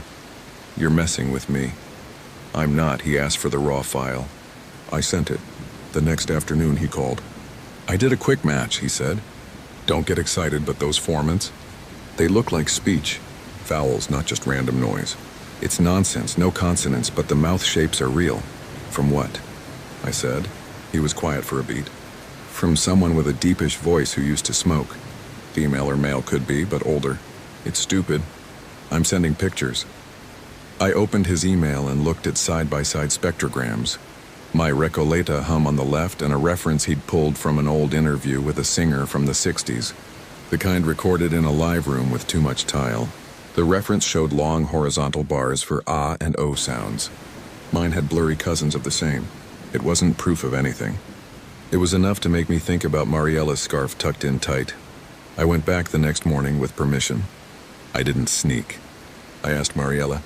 I told her I was trying to capture resonance. She gave me a key to a tiny service door that opened to a narrow path between two high walls. Don't be where you shouldn't, she said. If you hear your name, leave. I waited for the punchline. She didn't give one. There's an alley near the older section where the crypts lean closer than neighbors sharing gossip. The path tilts. Rainwater must collect there the way time collects in basements. I stood at one door with a broken handle and pressed my mic through the smallest diamond in the grill. The inside smelled like dry paper and the cold sweetness of stone. The hum caught my ear again, a little higher this time, like the pitch you get when you blow across the mouth of a bottle. I set the recorder down, hands flat on the marble to feel the vibration. The hum wasn't steady. It pulsed as if counting. 4 long, 2 short, a breath more. I wrote it down because I'm superstitious about numbers when they come as a gift. While I worked, a tour passed behind me. A woman with red hair told a couple from Ohio by the sound of their vowels about the Duarte family. A cat yawned at my shoe. A worker walked by carrying new glass panes and didn't look at me at all. When the lane cleared, I pulled out, moved one door down, and listened again. The hum there was duller, like a note damped by cloth. I logged it, moved again, logged, moved. When I reached the end, my page of numbers looked like bad notation for a song. That night, I brought the pattern to Mateo. He had already built a little script to analyze modulation over time. We fed my numbers in like a prank. The script kicked back a suggestion I've never wanted a computer to make. The intervals matched vowel transitions common in Rio Platense Spanish. Not syllables, not words, just the way a mouth would move if it were about to shape them. Wind does weird things in alleys, I said. Mateo shrugged, and marble does weirder. But listen to this. He hit play. He had filtered the recording, just a gentle high pass and a notch to cut traffic rumble, and then flattened the dynamics. The hum came up like someone had rolled a dimmer. Under it, something else poked through. A texture like voices in another room when you're too tired to focus on words. If you've ever sat outside a family gathering on a hot day, letting the talk blur into music, you know the sound. This had that warmth without the comfort. I have a contact at the municipal archive, Mateo said almost apologetically. He digitized a bunch of old funeral recordings. Maybe eulogies recorded on cassettes, sometimes reel-to-reel, sometimes those ridiculous micro-cassettes that lawyers loved. I'm going to ask for a few samples for comparison. Are we going to tell him why? No. We're going to tell him you're writing a piece and want old voices. 2 days later, I met the archivist in a room that smelled like iron and lemon cleaner. He was a soft-spoken man named Ernesto with a careful beard. He handed Mateo a USB drive like a sacrament. Don't publish, he said. Families don't always know these exist. We promised. On the subway home, I pressed my thumb against the plastic of the drive and thought about Mariella's jingling keys. It was late when we compared. We opened a file labeled Maria C. 1979 Service Side A. Crackle, then the gentle thrum of a room. A man's voice formal, grieving in the way old men perform grief, talking about a woman's garden and her patients. We matched the vowel formants to peaks in my cemetery hum. I know how this sounds. I can hear your skepticism because a week ago it would have been mine. But when we lined the spectrograms up and reduced them to shapes, the peaks kissed, not perfectly, but close enough to lean. We tried another file, Rodolfo L. 1986 Service. The same ache in the vowels. We should have stopped there, declared victory for pareidolia, and gone to bed. But we didn't. We kept feeding ghosts into code. I didn't sleep much that night. The city was humid and loud and smelled faintly of fried onions from the stand by the bus stop. My dad snored. My grandmother's old clock in the hall clicked in a way that made my teeth hurt. I put on headphones and listened again to the alley. Somewhere between 3 and 4 in the morning, a sound in the recording stepped forward as if it had finally gathered courage. It wasn't a word. It was the shape of one. My name without consonants, the way a stranger would whisper it if their tongue were made of paper. The second time it came, there was a breath before it, a small intake like surprise. At 9, I went back to Recoleta. I told myself I was checking a hypothesis. The guard at the gate didn't stop me when I said Mariella. I found her cleaning leaves out of a drain with a broom. She listened while I explained the harmonics and the vowel shapes in the funerals. She didn't look like she thought I was crazy. She looked like she was confirming something she suspected. You can hear the singing better at night, she said. I can't be here at night, I said. She twirled her keys in her palm, then stopped. I have to come back at 9 to lock the workshops, she said. Meet me then. Don't tell anyone. It's a particular kind of cold in Recoleta at night. Not the temperature, the sensation that when the sun goes, the stone remembers being a quarry. The names glow under little lamps that some families install, or catch the moon when there is one. That night there wasn't. The cats disappeared. The city outside the wall kept being itself. Motorcycles, laughter, a bus braking. But everything inside seemed to lean its head to listen. We didn't use flashlights. Mariella said the light upsets the birds and taught me where to put my feet on muscle memory alone. She brought me to that tilted lane beside the older crypts and stood back while I set the microphones. The hum came up within seconds as if we'd tapped a wire. It wasn't just one note anymore. It was a stack, not chords, more like layers of air shaved thin. I watched the levels, halfway worried that a sudden swell would clip the take, halfway worried by a different thought I didn't want to finish.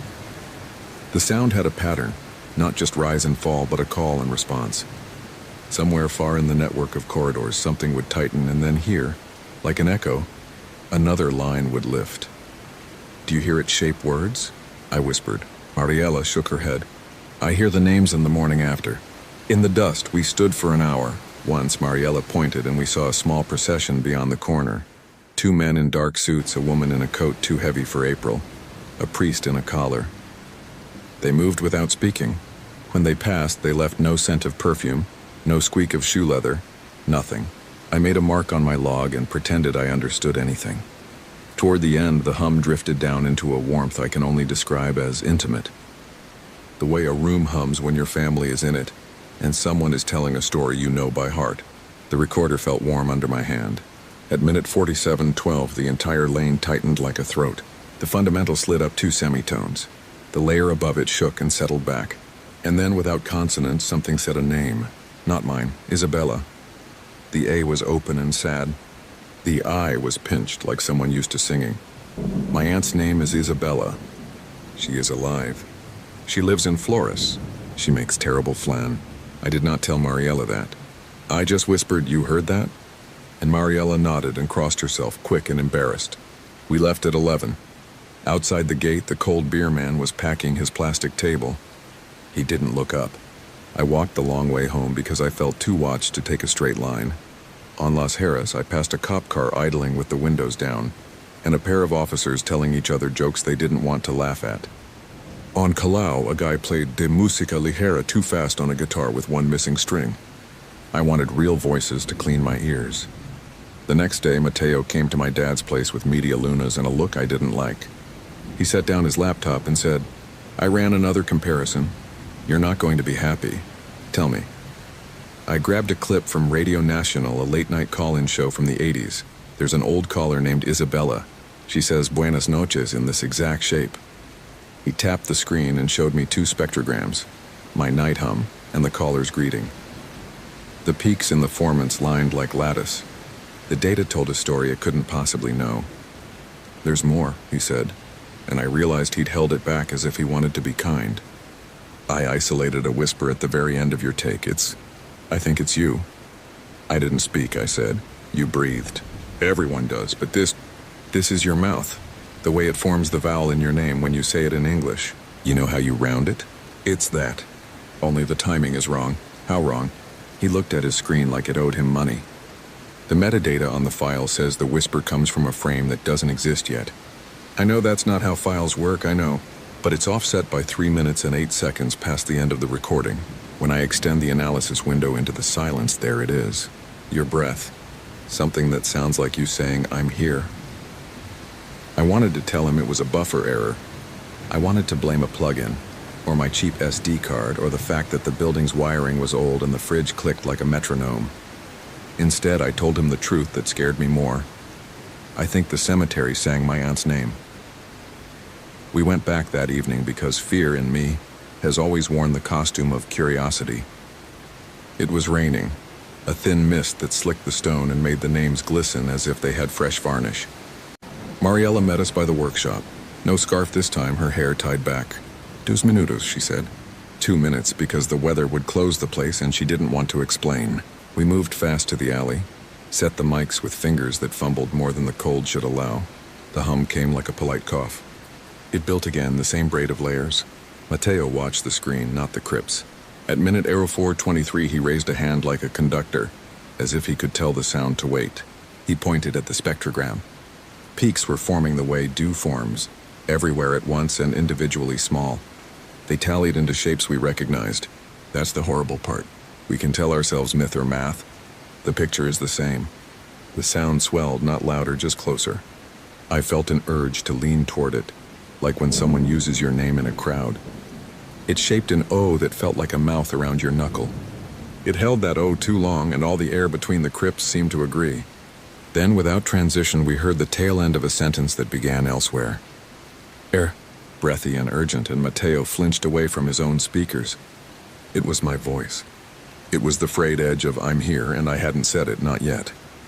I told myself not to speak those words ever again, as if language were a wand you could snap in half. Mariella stepped between us and the door with the broken handle. She put her hand on the metal and closed her eyes. When she spoke, it was ordinary Spanish, the kind people use with animals and children. "Está bien," she said softly. "It's okay. La casa está cerrada. No hay visita. The house is closed. There are no visitors." The hum pressed an instant longer, then relaxed to its original thinness, embarrassed, almost shy. We stood and shook for reasons we pretended were the rain. We should have left it at that, but the next morning the archive called. Ernesto said a family had asked to hear recordings of their grandmother's service from the 70s. He wanted an engineer present to make sure the tapes didn't snap. Matteo volunteered us both because he didn't want to be alone. We met in a room with a cassette deck that looked as old as me. The family, 2 sisters and a nephew, sat folding their hands as if in church, eyes bright with something I didn't want near my own chest. Ernesto cued the tape. The room filled with the low, round drone of a service hall and the sound of a man weeping quietly into his jacket. Then a woman's voice offering a memory about flour-dusted hands and a birthday cake. The tape hiccuped, and under that murmur, so truly under it you'd only know if you were waiting, the same hum I'd carried home from the alley brushed the room. The nephew looked around as if someone had opened a window. "Do you hear that?" one sister asked. "It's the room," Ernesto said at once, a lie generous enough to count as kindness. When the tape ended, the sisters cried. We said nothing worth recording. The nephew shook my hand too long. On the bus home, I pressed my forehead to the window and watched the city pass in streaks of white and green. I tried not to think about air shaping itself into vowels without a mouth. Before I tell you the last part, I need to say this. I know there are natural explanations. Air channels in the vaults, temperature gradients, the geometry of the alleys. Maybe my mics picked up radio interference, a station relaying an archive of late-night callers, and the phase cancellations carved those forms into familiar shapes. Maybe we mapped longing onto noise because that's what families and cities do. I would love for that to be true. There is safety in flawed equipment. 3 nights after the rain, I couldn't sleep again. It was hot for April, the kind of heat that pretends to be summer for a few hours. I walked out to the balcony to watch a stray dog claim the block from a high wall. My phone buzzed. A text from an unknown number. "Estás? You around?" A second later, a call came in from a number labeled private. I let it ring once, twice, imagining a scammer or a cousin. On the 3rd ring, I answered and said "Hola," the way I do when I'm tired, which rounds the O too much, and only then, only after my mouth made that shape, did I remember the whisper in the file. I said nothing else because fear made my tongue thin. The line carried sound that wasn't line noise. A room's hum, a soft breath before speech. I heard my own voice say, close to the mic, "I'm here." Exactly the way Matteo had played back from the impossible part of the recording. And then a woman whose vowels sat low in her throat answered with one word, "Isabella," and the call dropped. My phone showed no record of it. The text had vanished too. I thought of deleting the files and then realized there was no safe version of that act either. The next morning, I went to Recoleta with a cloth. My grandmother would have scolded me for coming empty-handed so many times. The sky was a clean white, no real color to it. I brought no gear. I told Mariella I wanted to walk. She smiled like she approved of a child finally behaving. We wandered without talking much. At the door with the broken handle, I wiped the threshold. Dust stuck to the cloth in a fine line that looked like a piece of hair. I leaned in and for once didn't listen for sound. I watched instead. On the inner side of the glass, on the small shelf where families place photos and fold paper prayers, someone had left a tiny radio with a cracked antenna. It wasn't on. It had no battery. I don't know how long it had been there. I didn't open the door to check. I folded the cloth, put it in my pocket, and felt the shape of an old USB drive against my palm like a talisman. I have my files backed up in 3 places. Matteo teased me for it before he asked for one more copy. Mariella told me, when I tried to return her kindness with small talk, that she sleeps with a fan on to make the room full and the voices, if they come, too comfortable to speak. The archive kept their tapes. Ernesto promised to close the box tighter. I haven't gone back at night. I say this here because I think it matters. I believe the cemetery sings. I don't know if it sings to call or to keep company, to recall or to retune. I think marble, like water, remembers the shapes it holds. If you stand long enough in any place where grief has collected, the air will teach you how to open your mouth. Maybe that's all this is. Maybe I tuned myself to a city I'd left and the city tuned back. Maybe some radios never turn off. Maybe there are mouths without bodies still working the old vowels because somebody loved them that way. My dad's knee is better. I'm leaving soon. I keep thinking of the alley's gentle tilt, the way sounds roll to the lowest point if you let them. I tell myself I won't answer private calls anymore. I don't play back the last minute of the night file because I already know how it ends. Sometimes when the refrigerator clicks on, its hum lands near 217 hertz and I catch myself whispering, "Estoy," I am, and then stopping, as if to hold the door for a voice that might finally catch up to me. If you visit Recoleta and you think the wind is singing, don't be clever like me. Don't chase it. Wipe a name you recognize. Not at the cats. If you hear your own mouth forming a word it hasn't said yet, swallow. Leave before the city gets in tune with you. And if on a late night when the power dips and the radio across the hall thins into a shape you could swear you've seen on a screen, you hear your name without consonants, don't say "I'm here," even if you are. Especially if you are.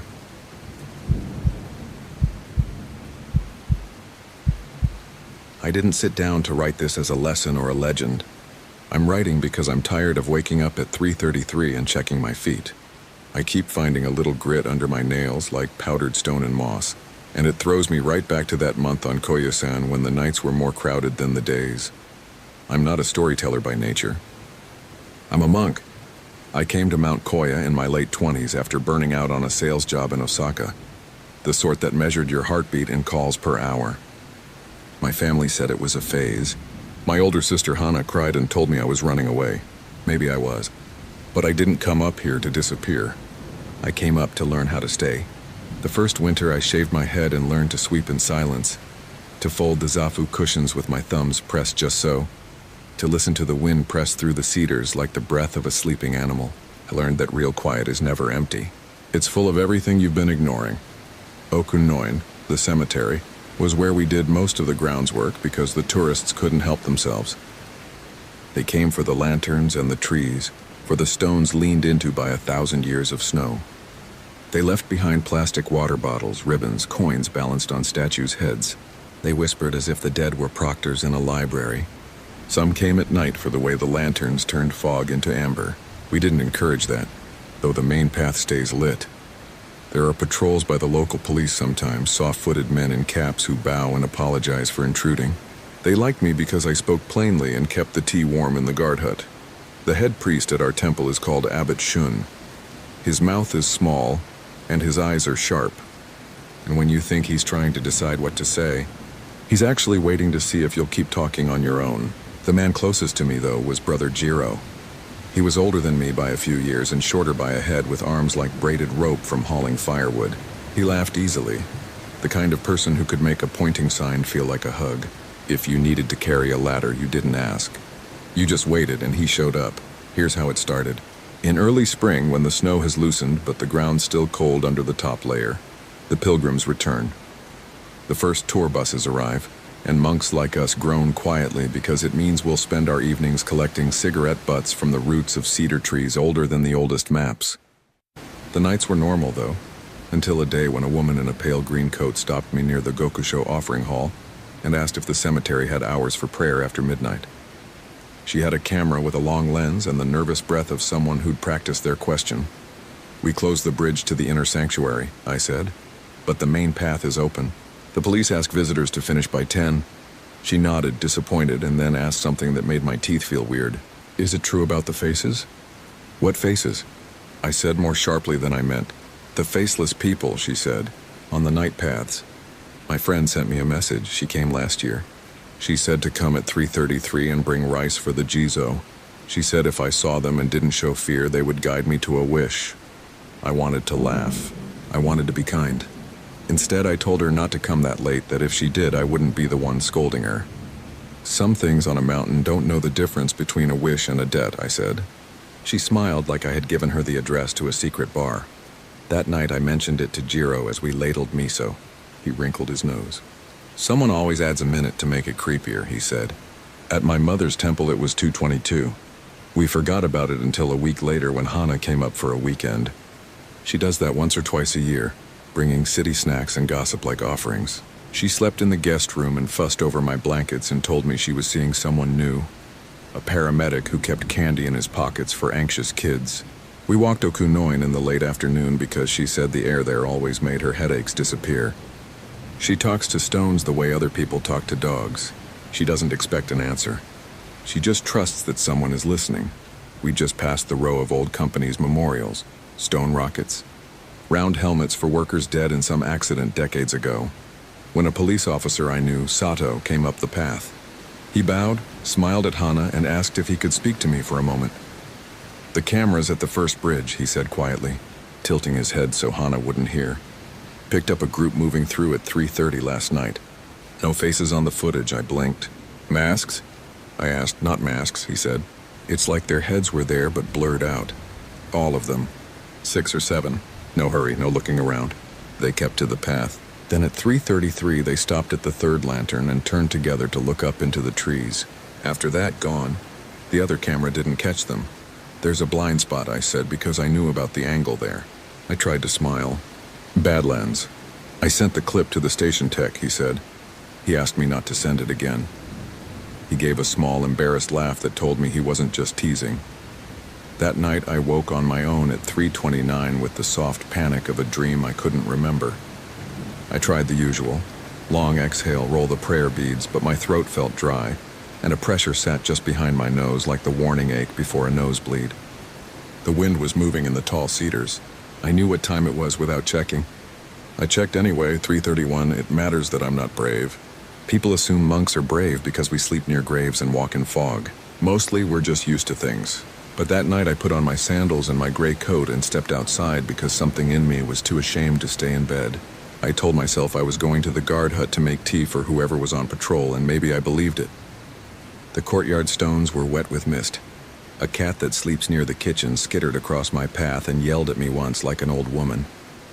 The outer lanterns of Okunoin make a low burr sound, a grounding hum you stop hearing when you're used to it. I heard it that night, though, like someone dragging a hand across a drum skin.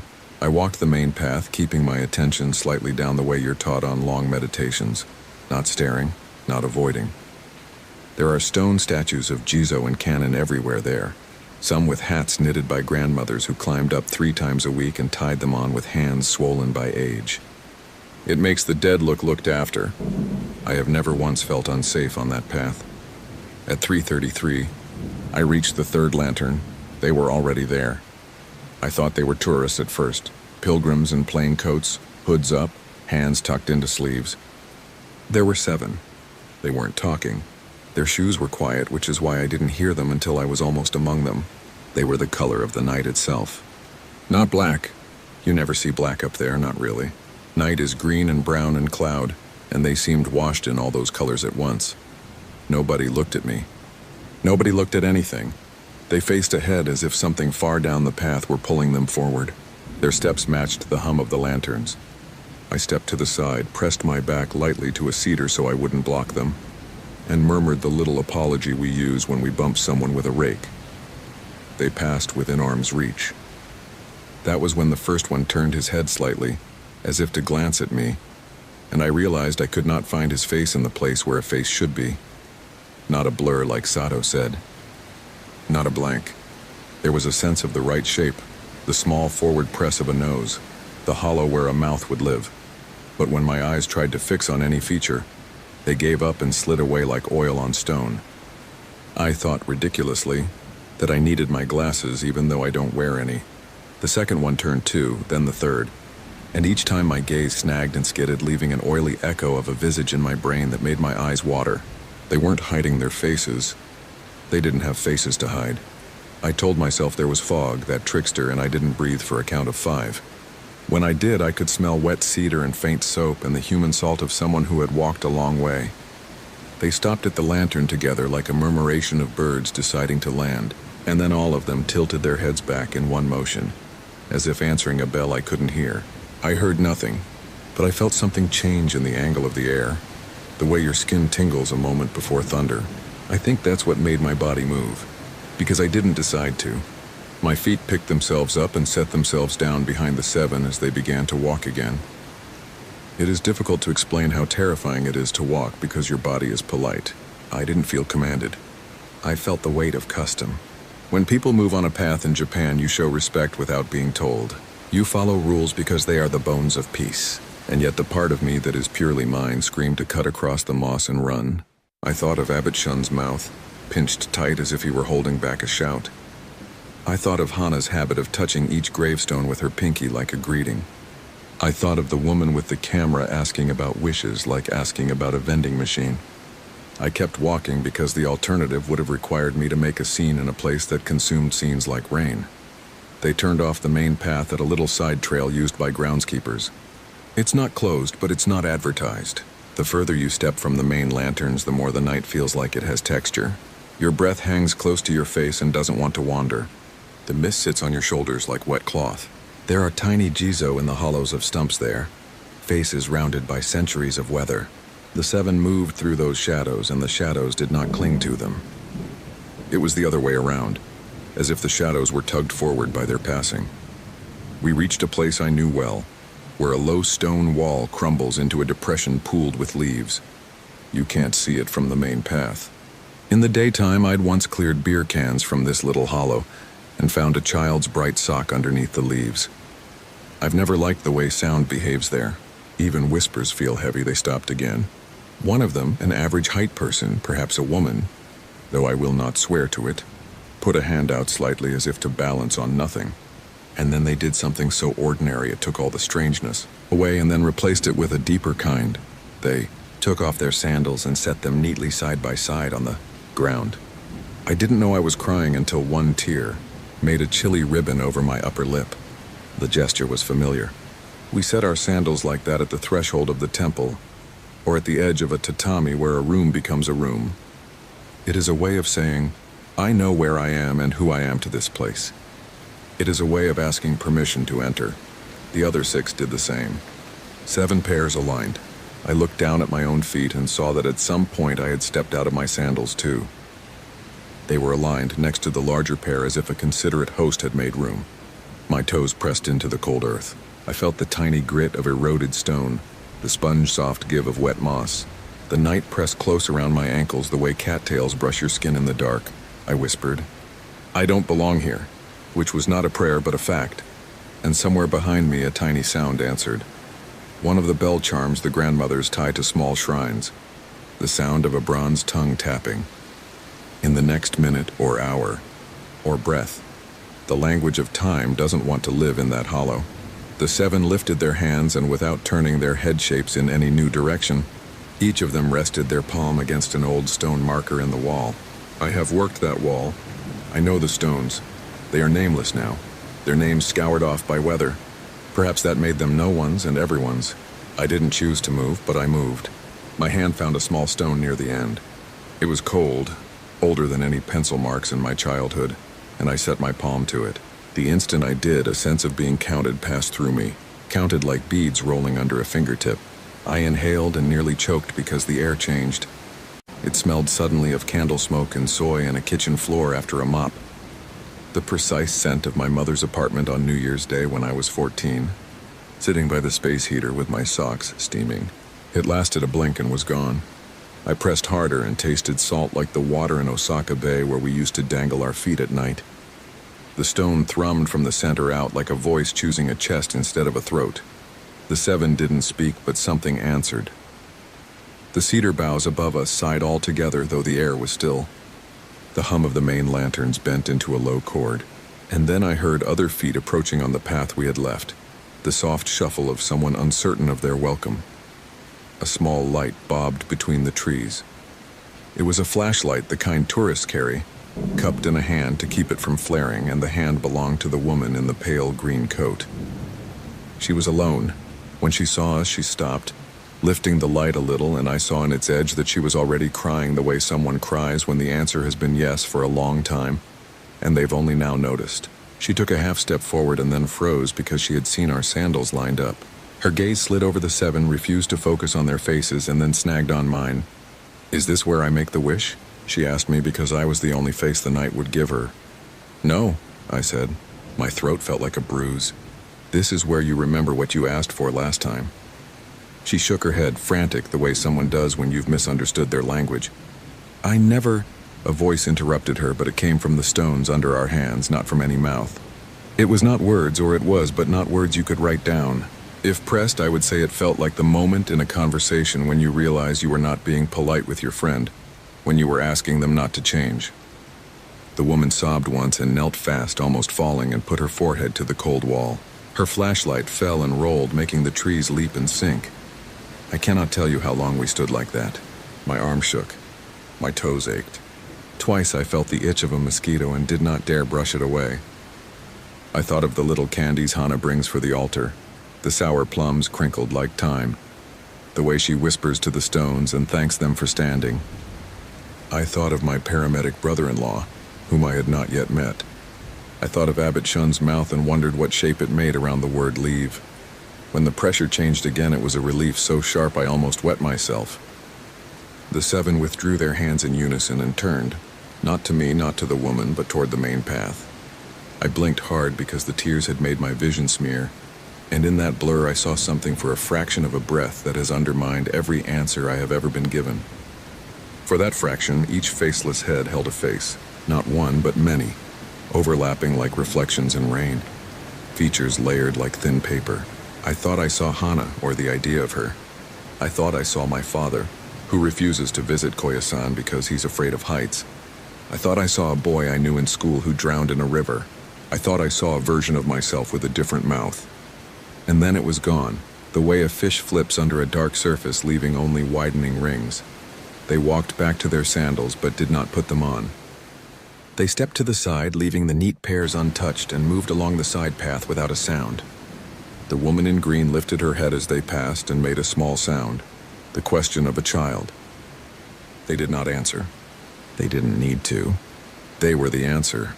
When they were gone, the hum of the lanterns resumed its normal pitch, and the trees looked like trees again.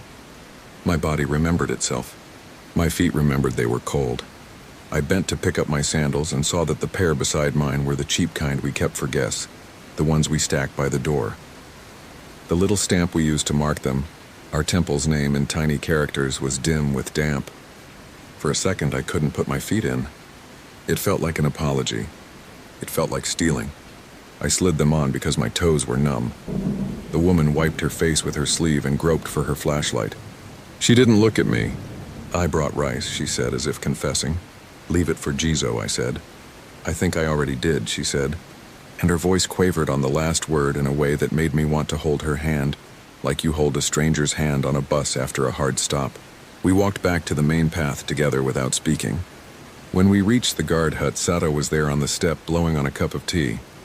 He looked up, and I know my face told him too much. He put the cup down without drinking and stood. "You're barefoot," he said. I looked down. He was right. My sandals were gone, and I was standing in a shallow pattern of my own damp footprints. He didn't joke. He went inside and came back with a pair of spare slippers and a towel. The practicalities of kindness. The woman thanked him and left, clutching the towel like a certificate. Sato didn't ask. We sat side by side, listening to the pines make their old sea noise. "On the camera last night," he said eventually. "One of them left. Something." I felt like sand had replaced the blood in my veins. "What?" "A pair of sandals," he said. "Guest ones. We could read your temple's stamp. But when we went to fetch them, they were gone." I didn't tell Abbot Shun right away. That was cowardice, and I carry it. I soaked my feet in warm water and scrubbed them with the rough cloth we use for the bath floor.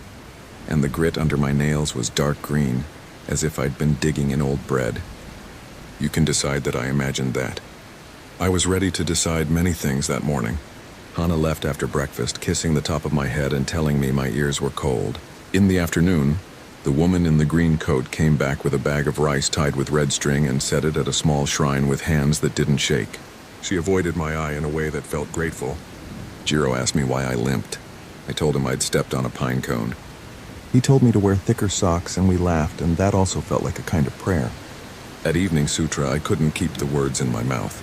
They slid off my tongue like fish down a rock. I went to Abbot Shun after and admitted that I had walked at 3:33 and followed the 7. I expected a scolding about safety and superstition.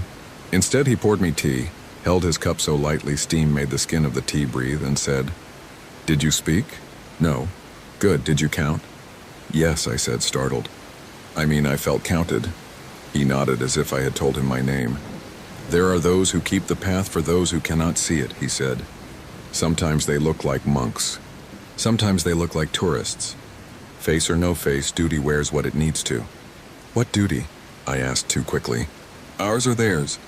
He smiled without showing teeth. "That is not a useful distinction." I wanted to ask more. He changed the subject to the cabbage in the garden and the leak under the kitchen eaves, and I obeyed the hint. I did not sleep that night, and yet at 3:33 I woke with my heart behaving like a small animal inside a drum.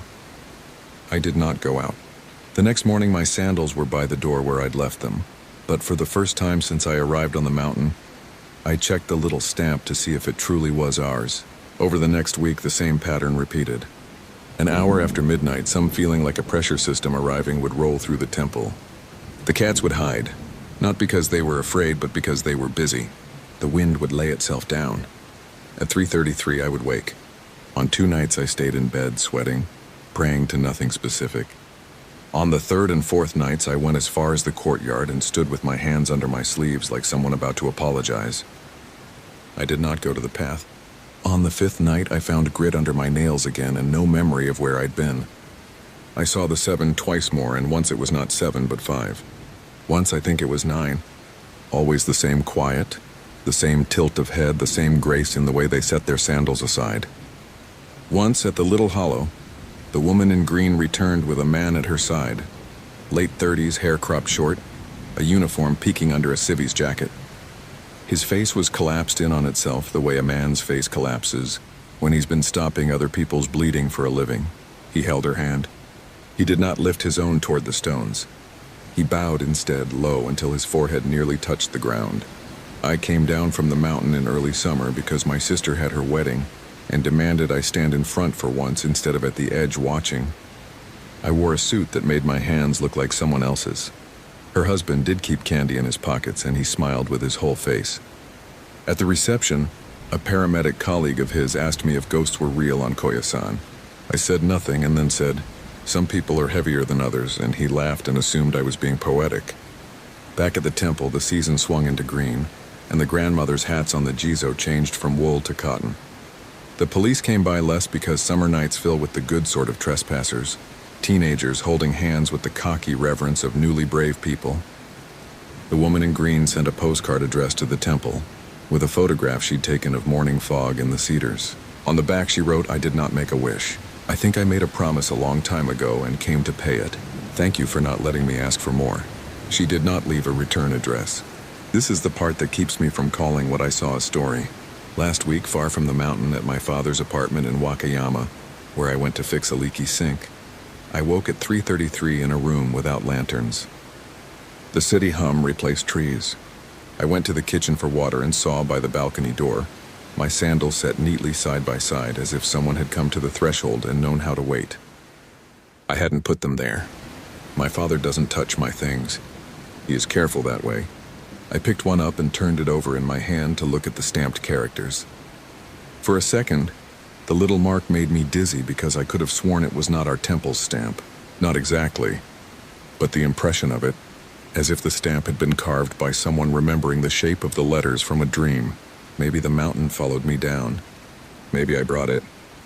Maybe there are places in the world that are always the same place when the air presses on your face at the right angle. I can tell myself anything and not sleep any better. I want to end with instructions with a clean warning like a sign on a path. Do not go at 3:33. Do not bring rice. Do not follow. But I know the truth. You won't go because a stranger told you not to. You'll go because something counted you a long time ago, and you've been moving toward the question ever since. If you do go, set your sandals neatly. That's not superstition. It's manners. If you see them, the ones without faces, do not try to look too hard. Your eyes will slide away and your heart will find its own work. And if one day you wake and find grit under your nails and you live nowhere near a mountain, know this. You don't have to climb stairs or cross a bridge to reach a threshold.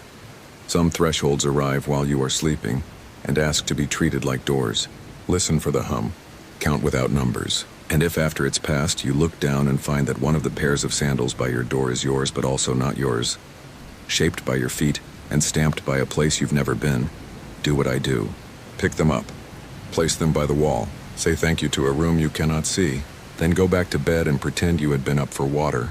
In the morning, when someone asks why you were walking around at night, tell them you weren't and check your toes for moss. If there's a little grit there, shake it off in the sink and don't look too closely at its color. It's just stone, you'll say. It's just dirt, but you'll never again mistake the sound of lanterns for electricity. You'll hear it in other places, subway tunnels, stairwells, hospitals at night. The soft hum that means someone is arranging their sandals in the dark, preparing to step where your eyes won't follow. If you're very polite and very tired and very lucky, you will forget to be afraid and remember instead what you owe. I am trying to do the same. That's all this is. That's all I wanted to say before I put my sandals away and wait to see if I wake at 3:33 again. If I do, I won't go out. I'll press my palm to the wall next to the bedroom door and listen to whatever lives inside that old plaster. If it answers, I'll pretend it's the wind. If it doesn't, I'll still say thank you. And if in the bath the next morning the water clouds around my toes green as cedar, I will not be surprised. I'll dry my feet, check the stamp, and leave my sandals neatly for whoever keeps count of us when we forget our names.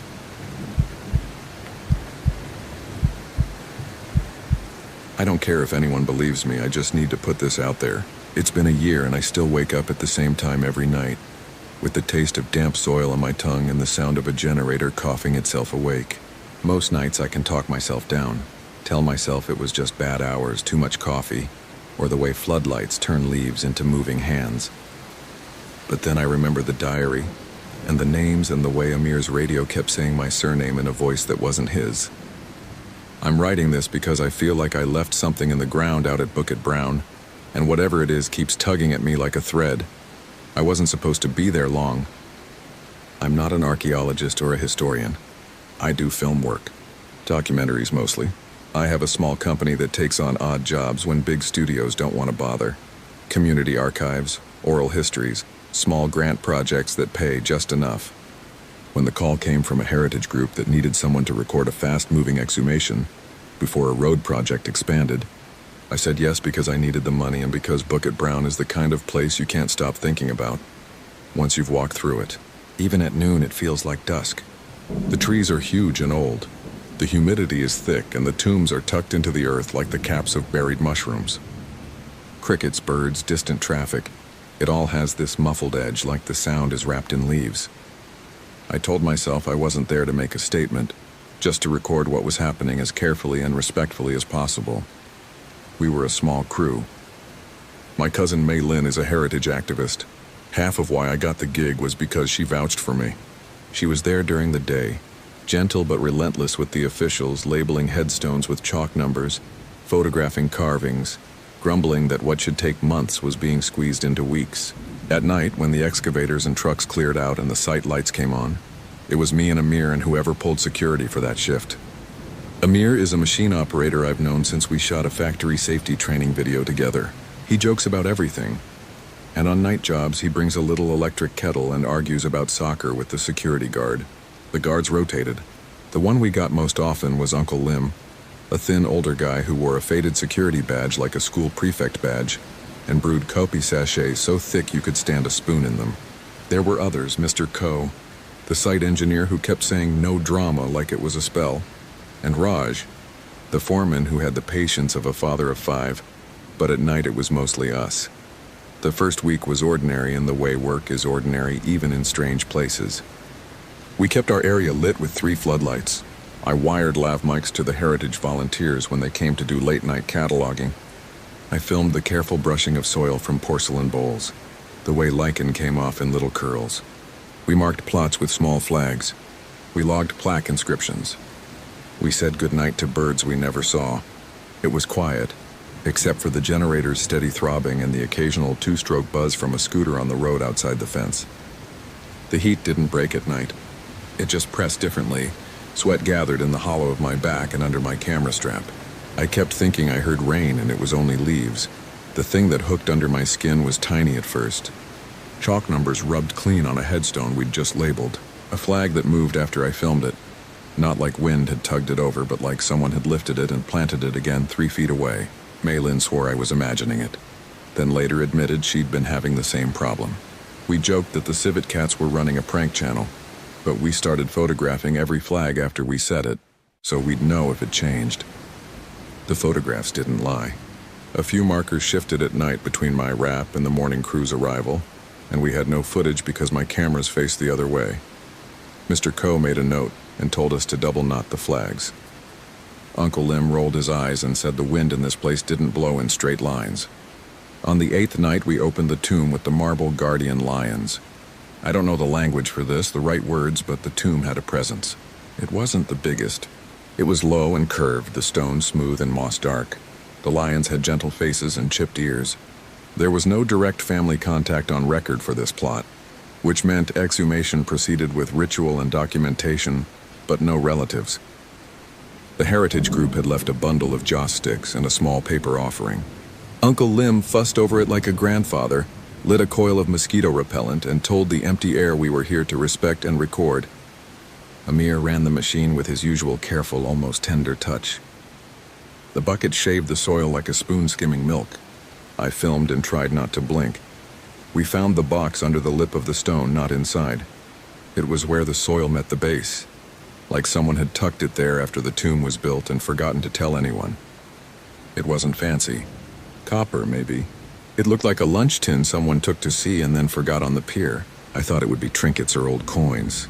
Inside was a diary wrapped in oilcloth that smelled like old cabinets. The leather had a faded British crest stamped on it, and the edges were stuck together. I filmed while Maylin eased it open with the soft hands she uses for everything breakable. The first page had a date I remember without checking my footage. 14th in September, 1891. There was a name in careful black ink, Reverend Dr. A.J. Collingridge, and a line underneath it that read, in small, neat handwriting, survey, excavation, and consignment of sites to be disturbed for the new municipal road. We were all quiet in that way that isn't reverent yet, but might be. Uncle Lim crossed himself, then laughed in embarrassment and said, habit. Maylin started to grin because this was a researcher's jackpot. Raj came over and said, library later. Work now. But he didn't make us put it away immediately. He watched while I pointed my mic towards Maylin's whispering as she turned pages. Most were lists, not prayers, not journal entries. Lists of plots, names, planned dates of disturbance. Some entries had little notes in the margin, stone cracked or family objects cataloged by Mrs. G. There was a map sketch of the hill that wasn't exactly right but wasn't wrong either. And there, 3 pages in, were names we had chalked hours before, with dates in a column, not 1891 or 1892, but dates like 14 June 2024, or 3 July 2024, and 26 August 2024. Our dates, we joked first, because that's what you do when your brain thinks it's misfiring. Looks like they plan to time travel, Amir said, and did the movie woo noise. Maylin traced a finger down the page to a plot number we had flagged near the bend of the hill. The handwriting was tidy and strange, the numerals with little hooks on their feet. Next to the plot name was a note that said, open at midnight. Do not leave unobserved. Uncle Lim said the Reverend wrote like a school teacher and spread his hands as if that explained anything. I filmed as calmly as I could and suggested maybe a previous exhumation project had used an old diary for notes as a joke or for style, the way some cafes write their menus on vintage ledgers. It made sense for maybe 10 seconds. The diary's paper felt old in the way dry leaves feel old, and the name in the corner of the page, of the person whose tomb entry lined up with our day's schedule, matched the headstone we'd labeled that afternoon. Mr. Coe told us to bag the diary, label it properly, and keep moving. We will hand to National Heritage Board in the morning, he said in that careful voice his uses when he's pretending this is normal. No need to speculate. But he assigned me to keep an eye on the diary in the little site office, really a prefab container with a fan and a whiteboard. He said it wasn't that he didn't trust everyone. He didn't trust the combination of excitement and exhaustion. People do silly things, he said. We keep it here, out of the rain. He touched the cover like it might be warm. The radio trouble started the next night. Amir's walkie cracked with static and then coughed out a voice that sounded like a recording of him, except it didn't line up with his mouth. He was 20 meters away, laughing at something Raj said, and his radio said in his rhythm and accent, "Okay, bring the camera," when those were my words, and I hadn't spoken yet. Then the radio repeated it with a tiny echo. Raj told us to check our channels and then scowled into his. "Too many sets here," he said. "Pick up interference." Uncle Lim said the same thing later, moving his own walkie around like a divining rod. But when it happened again, the voice didn't sound like Amir or me or anyone on site, just a dry whisper speaking plot numbers and dates in the same order as the diary. I caught it on my boom mic because I'd swung it around to catch a joke and left it open. You can hear on the recording, clear as a shopping list.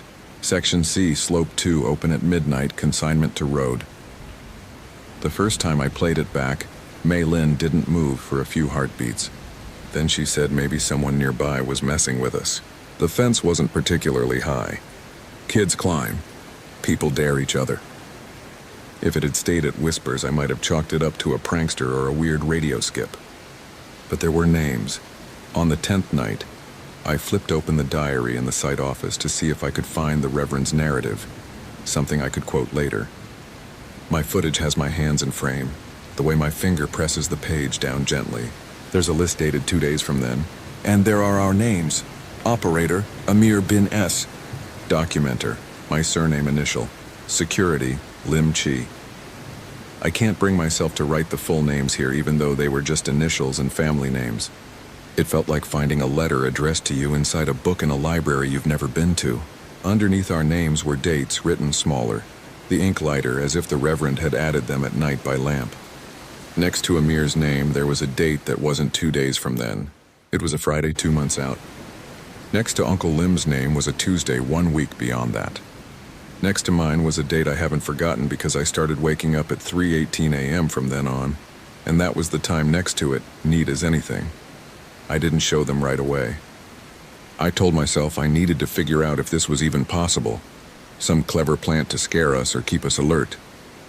I carried the diary out to the open, as if natural light could make the ink reasonable. Mei Lin was discussing signage with a junior officer from LTA, and the officer was trying very hard not to look uncomfortable. I stood there like a person who has something stuck in his teeth and can't decide whether to ask for a toothpick. Then I did the thing that I now realize is characteristic of me. I delayed by being professional. I filmed the officer, got a few lines about safety, got B-roll of a caterpillar that had fallen onto a rubber track and was inching along. When I finally told them in the container, Mei Lin said, "Some ancestor of Collingridge updated the book as a gimmick," and I wanted to agree just to watch her face relax. The next ordinary thing turned heavy. We chalked a stone with a surname that matched an entry from 1891, and my hand shook so much the letters looked like a child's. Amir teased me and rewrote it better. His radio said, "Amir," in a voice like it was learning his name for the first time. Uncle Lim brewed coffee and set a cup next to the diary the way you set a glass next to a guest. The night pressed on and the generator coughed twice and stopped, the way machines stop when they've been humming a long time and suddenly realize they're tired. We all paused. The floodlights floated down to dim like your eyes half lit when you're falling asleep. In the second before they dipped out entirely, I thought I saw movement along the slope. 3 or 4 shapes stepping between stones, not hiding, not approaching, just walking. Then everything was dark and the air held that heavy silence that isn't silence but the absence of the one loudest thing. We all swore at once. Raj thumped the generator with a wrench. The lights throbbed back. There was no one on the slope. The diary was open when I went back to the container. I know I closed it. I was raised to close things. Inside, someone had underlined the phrase, "Do not leave unobserved." It looked like pencil, not ink, and that's what I told myself, because graphite makes more sense in a lightning bright night like that. I looked for a pencil. I found one on the desk and snorted at myself. I can hear my own contempt on the audio. I recorded everything reflexively. People don't always make sense, even to themselves, under floods. Amir got spooked after that. He said it like a joke. "Bro, if my full name shows up in there, I'm going to the mosque on my lunch break and never coming back." But he bounced his leg on the excavator's step and checked his phone more than he worked it. He had a baby at home and a wife who teased him by sending him sleepy face photos of the kid with new hats on. He kept showing us the latest one. "Dude looks like an angry mushroom," he'd say, proud. We tried to get reasonable.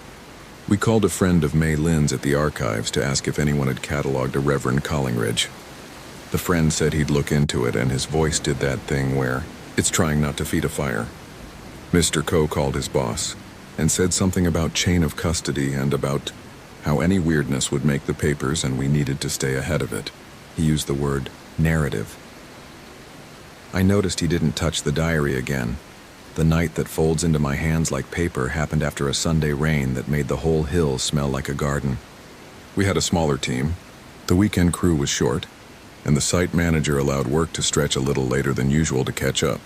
The police had come by in the afternoon to ask about reports of trespassers making videos. Uncle Lim had gotten into a polite argument with them about kids being kids versus respect. It was one of those days where a dozen small things fray your patience. We were tired. The mud grabbed your boots and let go reluctantly. There were mosquitoes that bit through socks. We were finishing the documentation of a row along the slope when the radios clicked in sequence. 1, 2, 3, like someone pushing buttons gently. "Do not leave unobserved," said a voice that could have been mine if I had a cold. On the table in the container, the diary was open to a page we hadn't seen. It was dated the following Monday, and it listed 3 plot numbers and a 4th line that wasn't a plot number. It was a sentence. Operator slips from step. Documenter left of camera. Security facing slope. The dates next to our names were there. The time was 3:18 a.m. The second hand on the clock next to the fan made a clicking noise I'd never noticed before. We didn't tell Raj right away. We didn't tell Mr. Coe. We told each other with eyes. "Don't slip," I told Amir silently across the work light's beam. "Don't do it. Don't be the sentence." He nodded the way people nod at funerals and then forced himself to half laugh. "Okay, we're not giving the book what it wants," he said, which was a weird thing to say about an object we worked like acting in a bad play. Every movement we exaggerated for safety. We kept both hands on ladders. We turned to check each other like we were on a high ledge. And for a while work was just work again, because when you're careful, time stretches and becomes made of tasks instead of ideas. We measured. We photographed. I dictation noted headstone details out loud so the audio had it, and Maylin corrected my pronunciation gently. When I raised the camera to reframe a shot, my left foot moved half a step like a reflex. I must have thought I was avoiding a root. There was no root. My foot slid into a pocket of slick mud and I pitched sideways. The camera didn't fall. The strap dug into my neck. My arm shot out instinctively to the left, exactly where the diary had said I would be. It wasn't dramatic. No one screamed. Amir saw me catch myself and said, "Careful, the way you say it to someone you love that you pretend you don't." I laughed. I laughed because I had to break the line the book wrote. "There," I said, gravelly and absurd. Left of camera. We did it. I replayed the moment in my head with an exaggerated sense of victory like I'd judo flipped a sentence. It was nothing, and yet I felt like I had stepped between rails and watched a train pass through me. The radio replied in a soft voice that was not mine and not Amir's and not Uncle Lim's and not anyone I want to meet. "Observed," it said. It sounded pleased. At 3:18 a.m., the generator coughed and the floodlights flickered again. Not off, just enough to pulse the world dark once. On the slope, 3 figures stood at different distances just at the edge of the light's furthest reach. You know the way someone looks when you see them at the corner of your eye and your brain fills in a face you can't prove? It was like that, except my brain didn't want to fill anything in. They weren't threatening. They didn't move like people trying to scare us. They stood like family at the back of a hall, quiet and patient, waiting for a nod that would let them come forward. Uncle Lim whispered something in Hokkien that I don't speak, and then in English to be thorough. "Please, we are doing our best." We didn't go home early or end with a chase. After the light rippled and the figures stayed where they were for a long, long minute that probably wasn't, we did the thing we'd been told to do. We packed up with care. We stacked the flags. We sealed our bags. We closed the container and locked it. The diary was on the table like a guest who declined a ride and said they would walk, thank you. I filmed it because I knew someone would accuse me of making it up later. The fan clicked behind it like a slow metronome. We handed the diary over the next morning with a receipt that had too many carbon copies. The National Heritage Board officer who took it wore a smile that didn't reach his eyes. He said they would examine and conserve and update us. That night, the container felt a little larger and a little emptier. The radios behaved. The chalk stayed where we put it. The flag stopped wandering. The work returned to being a series of actions that had meaning only because we decided so. I slept that day like the dead. 3 things happened after, in the weeks we wound down. I found an envelope on my office chair when I came home from a long shoot. There was no return address, just my name written in a precise hand. Inside was a black and white photocopy of 1 page of the diary. It was the list with our names. Next to mine, someone had added in pencil a small check mark and a time, 3:18.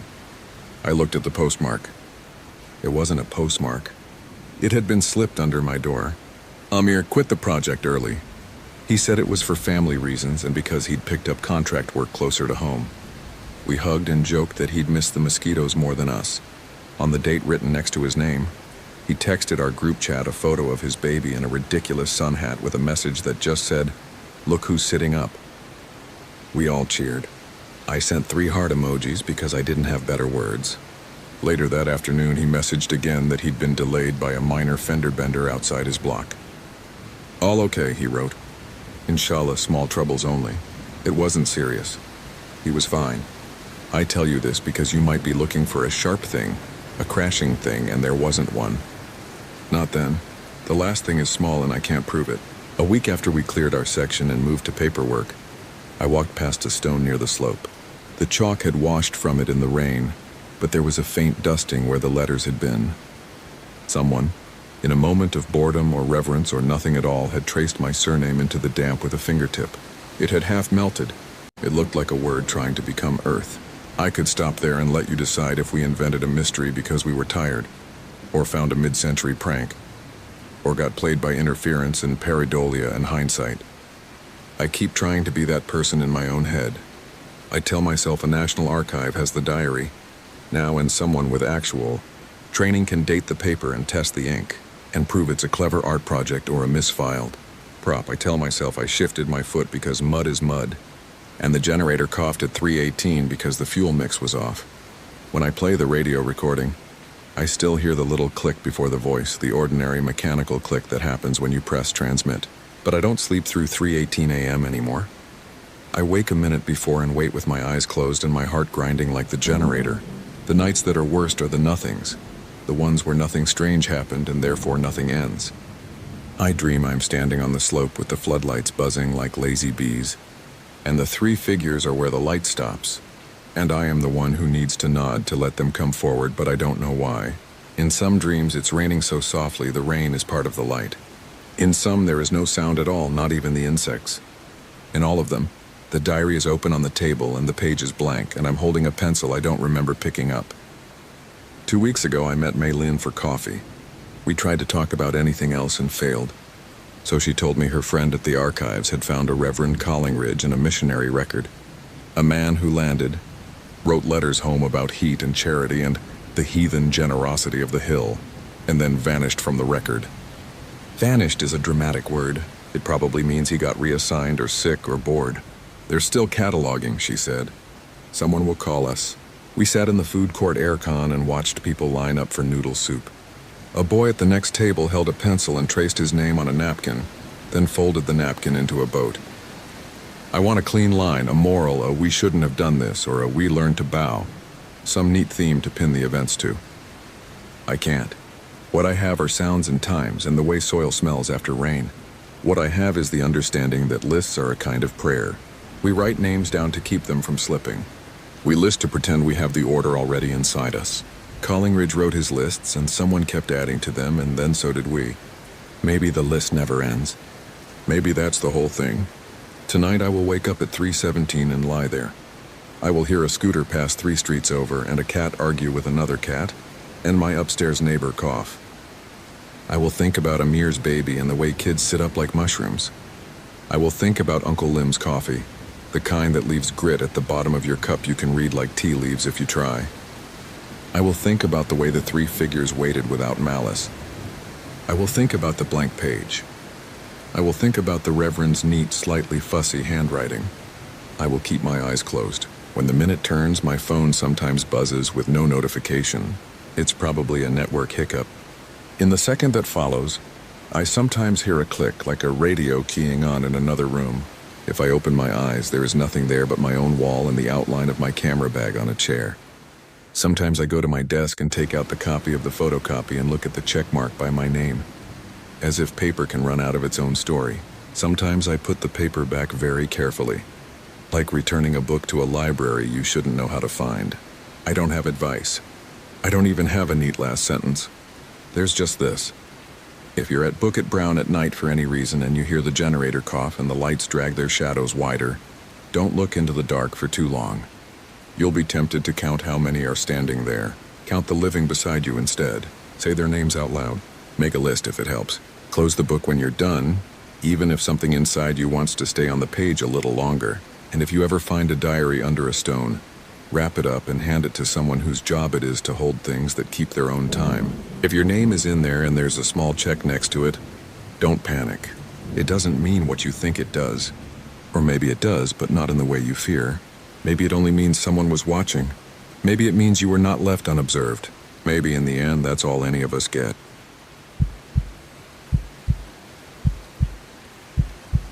I've put people in the ground for a living since I was 19.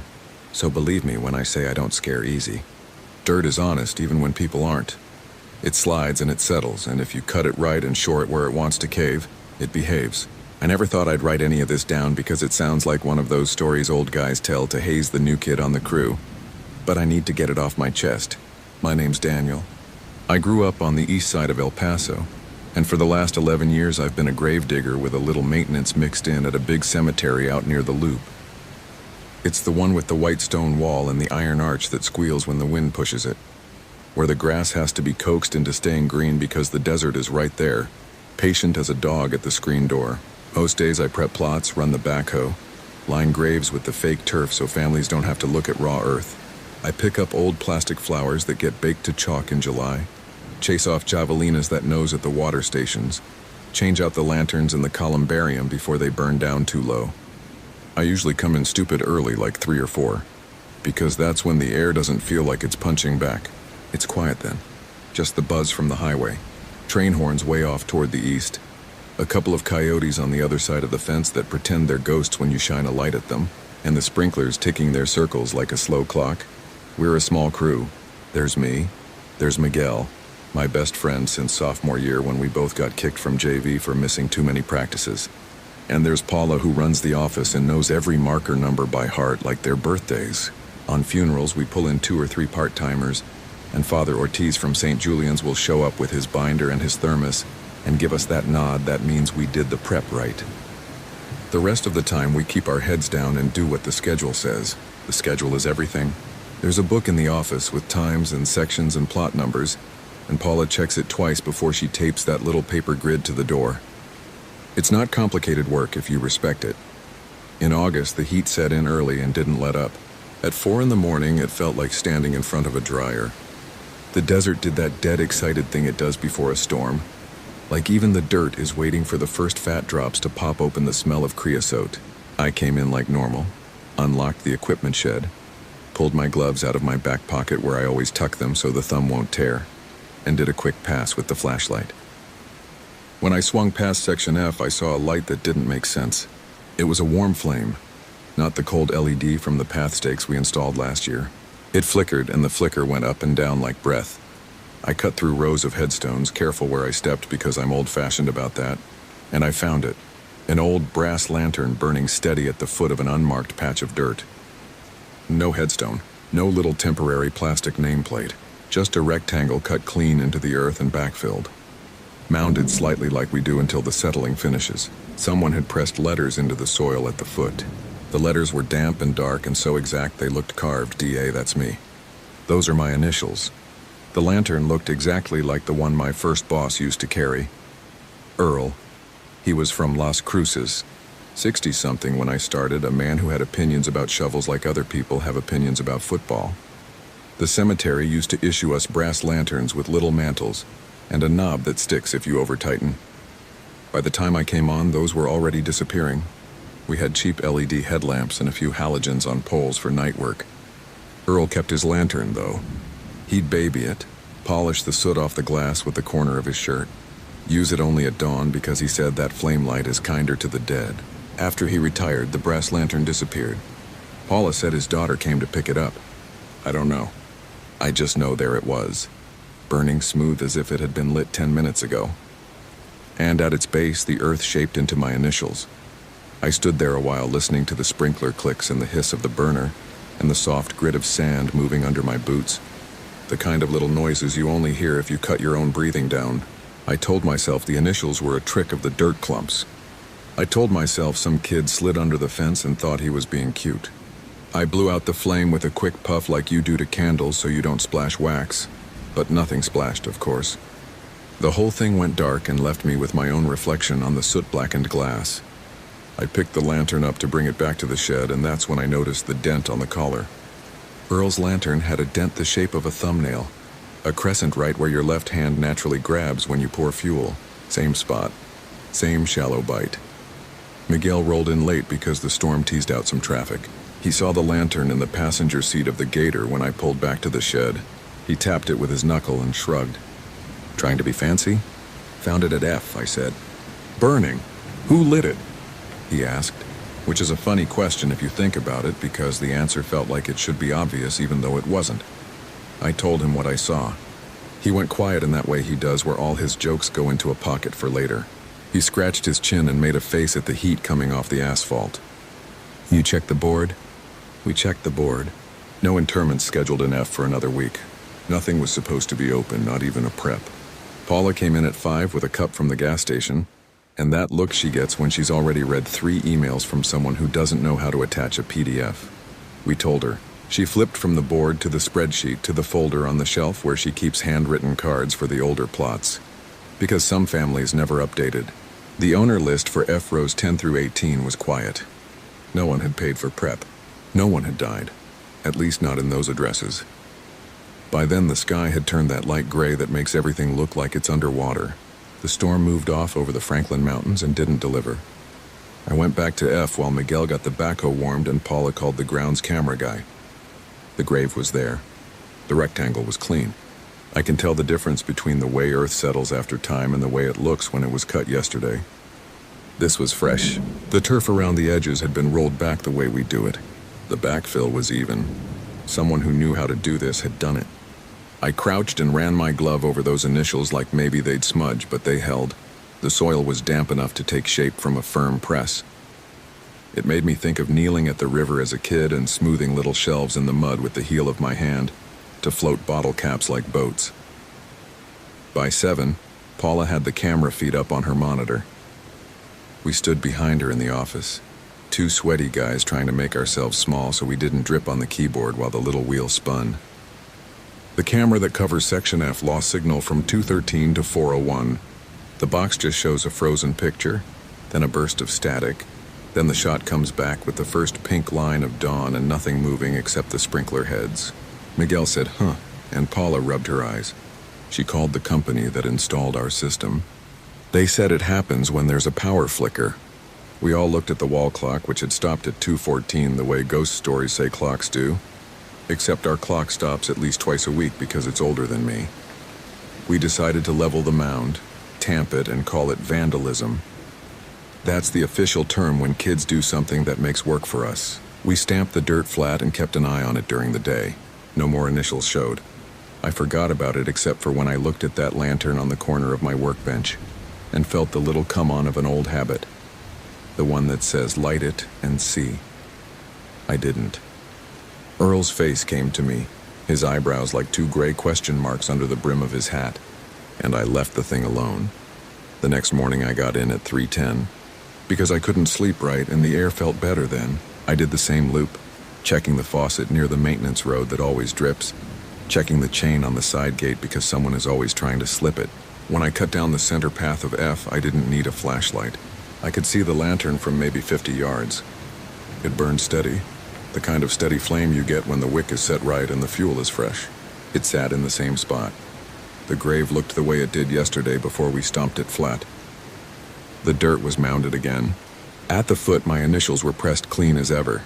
I can't explain the feeling I got then except to say it was like walking back into your house and finding the kitchen chair pulled out 6 inches from the table when you know you pushed it in tight.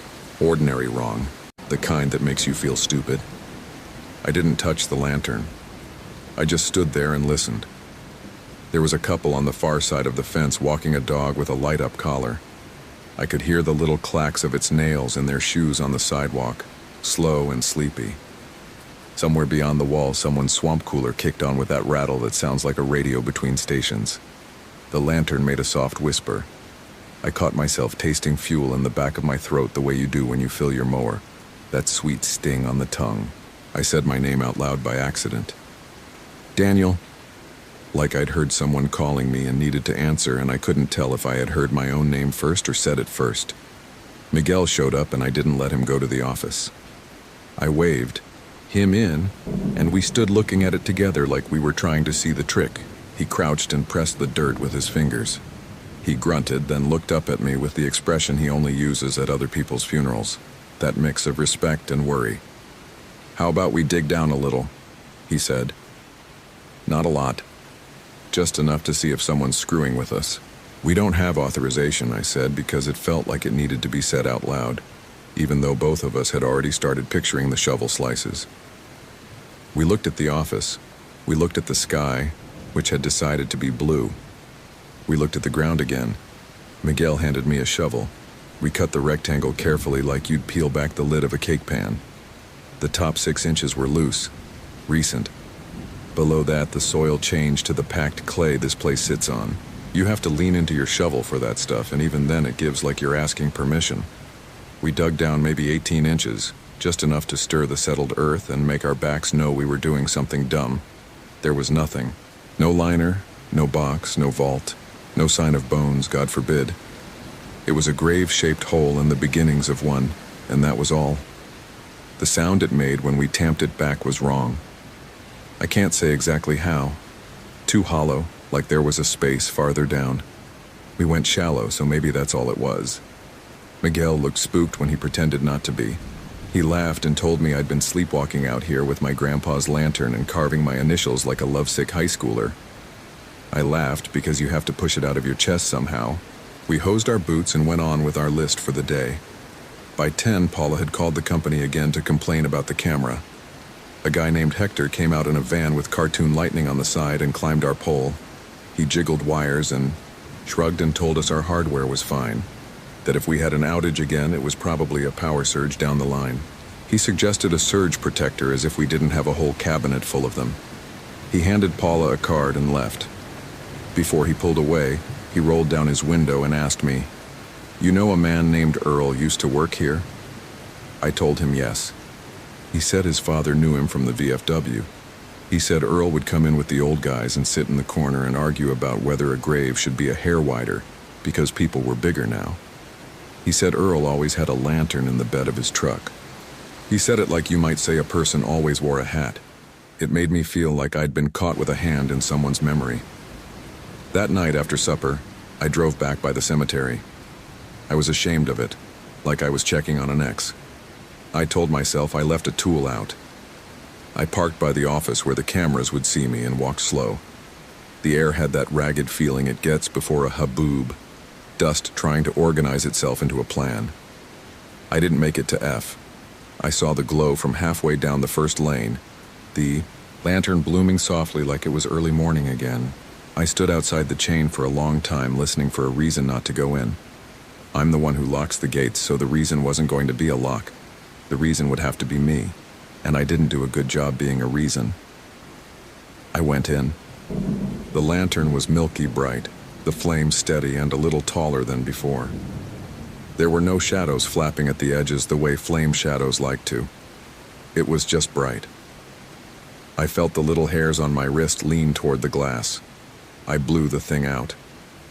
I carried it to the shed, angry then, like you get when you don't know whether you're embarrassed or mad. I locked it inside a cabinet we use for solvents, the kind you have to push the handle down and turn to open, the kind with a fireproof rating stamped on the side. I told myself if it showed up again, I'd take it home and call Earl's daughter. If there even was an Earl's daughter. The third morning it happened. It was burning next to that grave that keeps not being a grave. The dirt was mounded again. My initials pressed neat and dark. The letters looked like they had been made by a hand bigger than mine. The curve of the D wasn't exactly how I write, but the damage of it looked like me. I did the thing no one in a story like this should do, which is decide to stay overnight. I clocked out, went home, told my sister, she lives with me now since our mom moved into a quieter apartment across town, that I had to monitor some equipment because the cameras were acting up. She said, that place needs new plants, not more cameras, and fell asleep on the couch with some show about bakers judging other bakers for making cake that looks like a shoe. I got a thermos and 2 bologna sandwiches and my old Olympus recorder that I used to use when I wanted to remember exactly what a family requested at a funeral, and I drove back at midnight. The cemetery after midnight is different than the cemetery at 4. It's not just darker. The city noise is thinner, like somebody pulled a blanket farther over it. The bats take the paths like they're freeways. The wind has more room to talk. I parked near section C and walked in the dark to F because my own light felt rude. I sat on the bench we keep for old man Panita, who comes every Thursday morning and sings 2 verses of the same hymn to his wife, and I watched a piece of dirt. If you ever want to understand how long a minute can be, stare at 1 square foot of ground and ask it to do something. At 1:40, the recorder picked up 3 footfalls. Whose, I can't tell you. The sound is the kind you can only describe as gravel having a thought. I said hello like an idiot, quietly, as if loud would spook whatever was willing to be here. Nothing answered. At 2:01, the air moved around me like someone took a big step down and the space needed to stretch to make room. I smelled rain without rain in it. My eyes watered the way they do when dust touches the place where your nose meets your throat. I pressed pause on my recorder because I didn't want to hear my own breathing later. I stood up and watched the dark not change. At 2:13, if you believe the stamped time, the flame lit. I didn't see the spark. I looked left for a second because I heard the chain link rattle near the drainage ditch, and when I looked back, the lantern was burning like it had always been burning. I hadn't brought it out. I had locked it in the solvent cabinet. I marched to the shed in a heat that didn't have anything to do with weather. The cabinet was closed. When I opened it, the smell of fuel hit me so hard my eyes ran. The shelf was empty. I said a word I won't write. I went back out following my own angry footsteps. When I got to the grave, the initials were there, sharp and dark, as if made by a stamp, as if some machine had come by and cleanly pressed the surface with a block that said D.A., my name in the dirt. I crouched. I pressed my palm to the soil because some old part of my head still believed you can feel a heartbeat in a place if something is under there. It was warm, not hot like heated, just warmer than it should have been at 2-something in the morning. The warmth got into my gloves and sat there like an apology you didn't order. I spoke to the dirt like a child. If I did something, I said. If I did something and I don't remember, I'm sorry. I felt stupid and mean and sad at once, which is a cocktail grief makes when it's got no cup. Wind moved across the grass and made the plastic flowers on the nearby graves knock with their stems against the vases. Nick, nick, nick, a little bone sound, even though I promised no bone talk. The lantern flame leaned and then stood back up straight. The earth under my hand loosened like maybe it had smiled. It's funny now to write that. It wasn't funny then. Miguel called me because he couldn't sleep and saw my truck on the GPS we share for work when we borrow the gator on weekends. He said, "You at the yard?" I told him yes. He said, "Hon, I'm coming." He showed up 20 minutes later with coffee that tasted like pennies and a piece of sweet bread he put in my hand because men in our family fix everything that way first. He stood with me staring at the lantern. His mouth made that shape it makes when he's about to say something stupid on purpose and then doesn't. Finally, he said, "Maybe it's telling you to dig. You want to open a hole at 2 in the morning because a stolen lantern told you to?" "I want to see what happens," he said. "This is going to happen whether we stand here or not, and I'm not leaving you alone with it." So we dug again, stupid careful, the way some guys take apart their guns on a towel and never mix pieces. We cut the rectangle.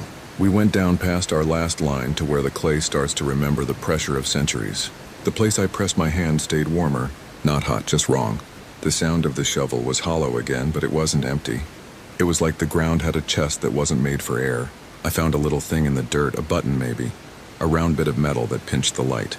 I thought it might be a coin, which happens sometimes when families toss favorite things in, and the backfill later coughs them up.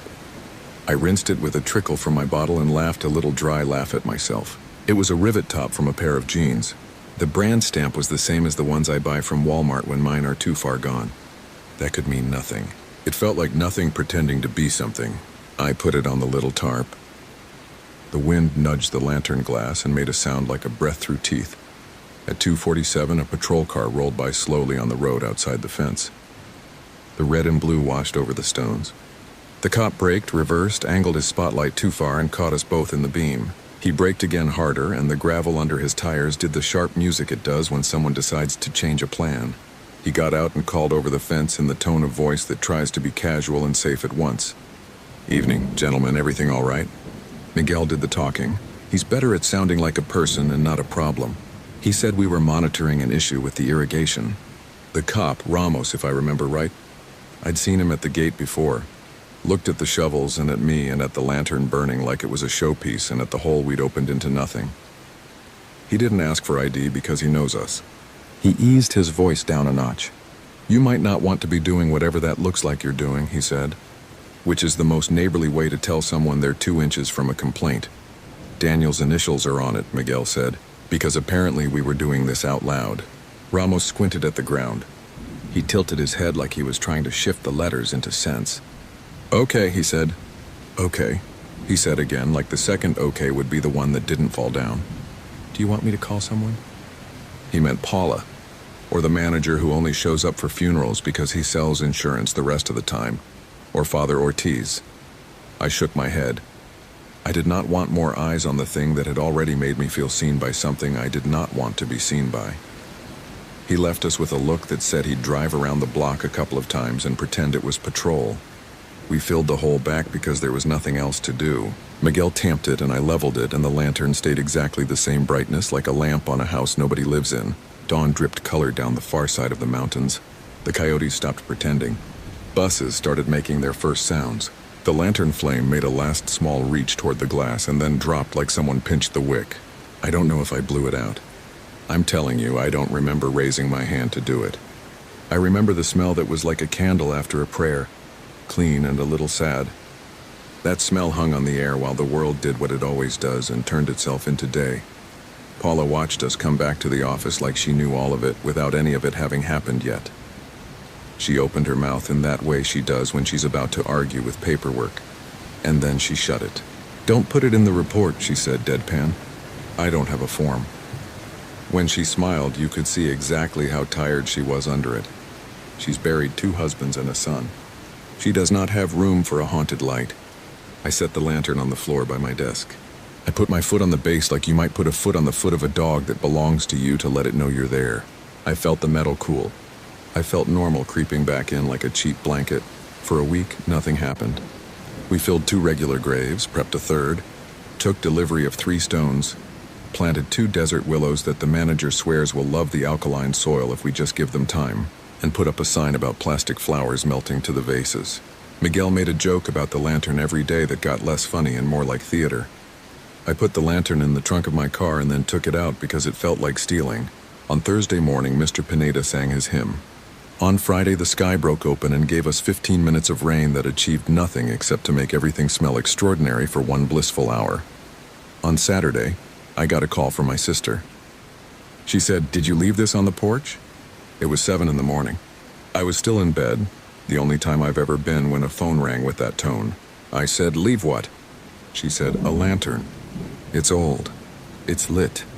I sat up so fast I got the head rush you get when you're 12 and stand too quickly at church. I told her, "Don't touch it." She said, "You sound like Mom," and laughed in a way that tried to make it a joke and didn't make it. I drove home. The brass lantern sat on the concrete by the welcome mat. The flame was low, the way it gets when the fuel's about to go, that redder kind of light that looks tired. My initials were pressed into the damp layer of dust on the step like someone had written in the dew.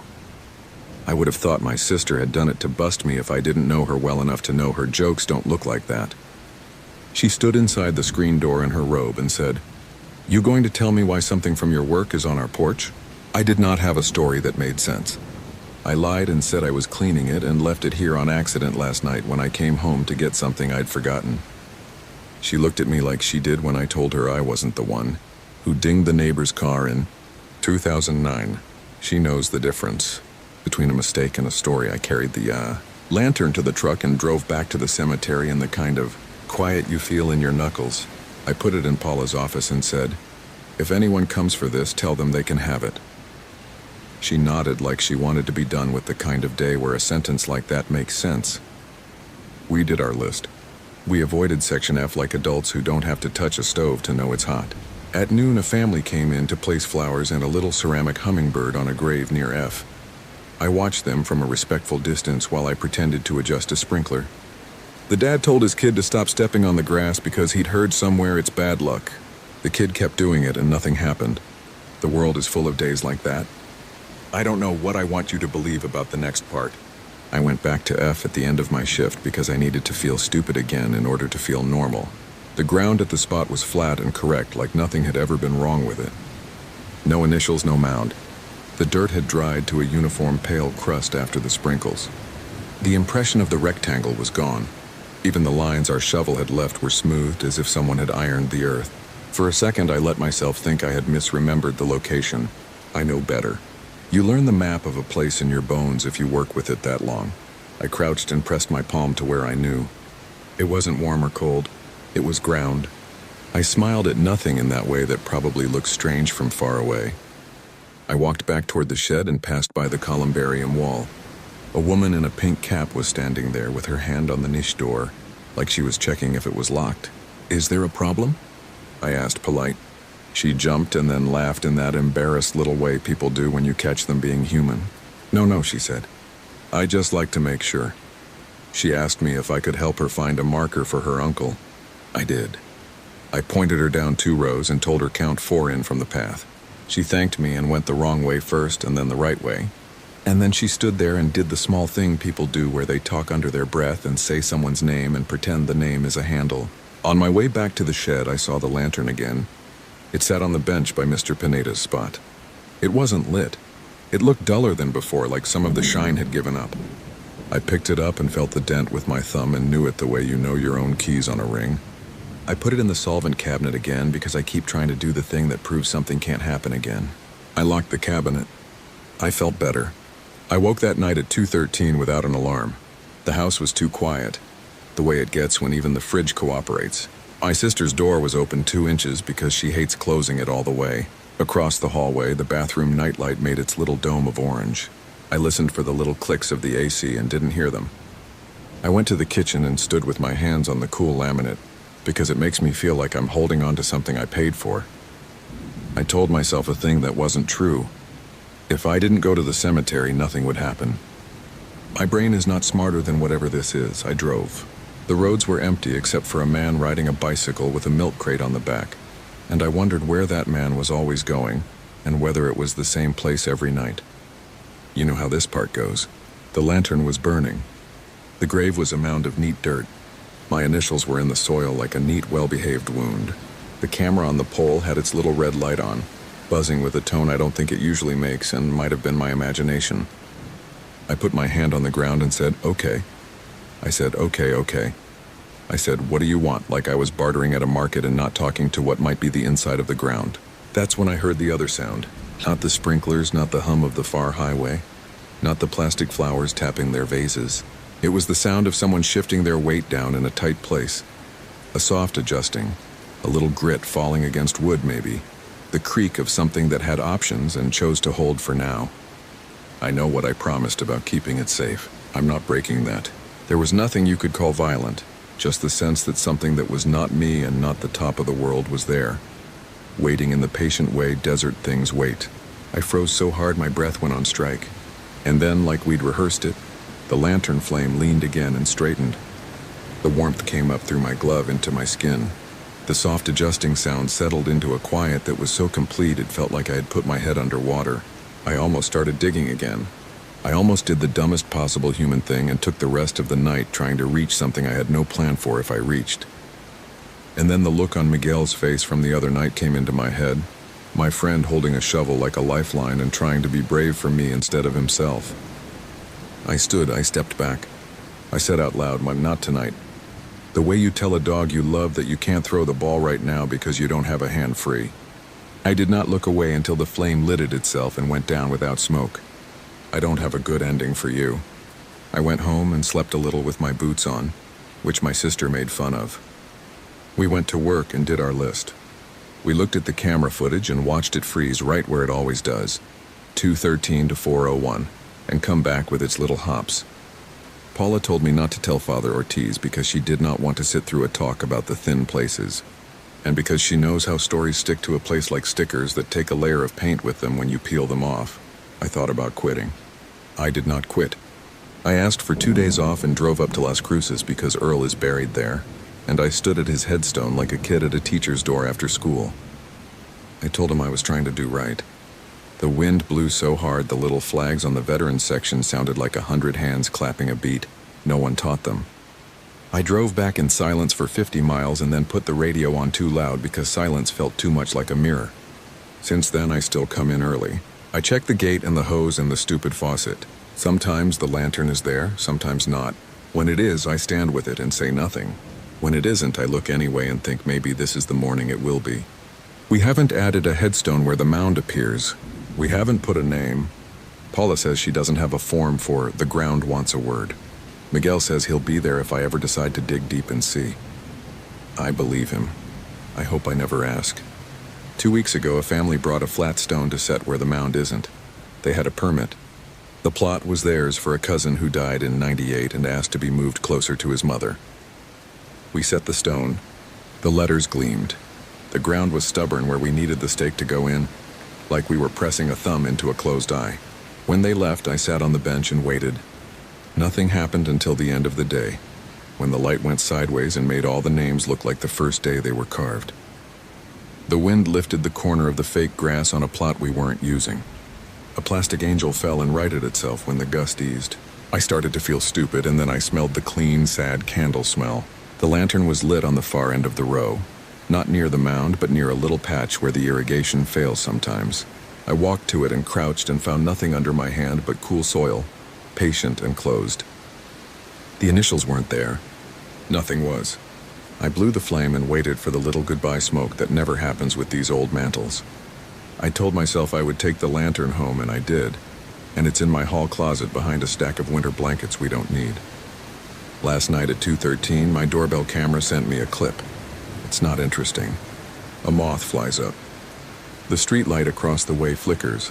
The timestamp jumps, then returns like maybe my Wi-Fi hiccuped. I watched it twice, 3 times, then I quit because you can't stare at a blank wall and expect it to explain itself. I went to the closet and put my hand on the brass through the blanket edge. It was cool. The dent was under my thumb like it always is. I stood there and listened to my small, quiet house hold itself up. I made coffee I didn't drink. At 4:01 exactly, because I looked, I drove the long way to work, the way that takes you past the cemetery wall before you turn in at the main gate.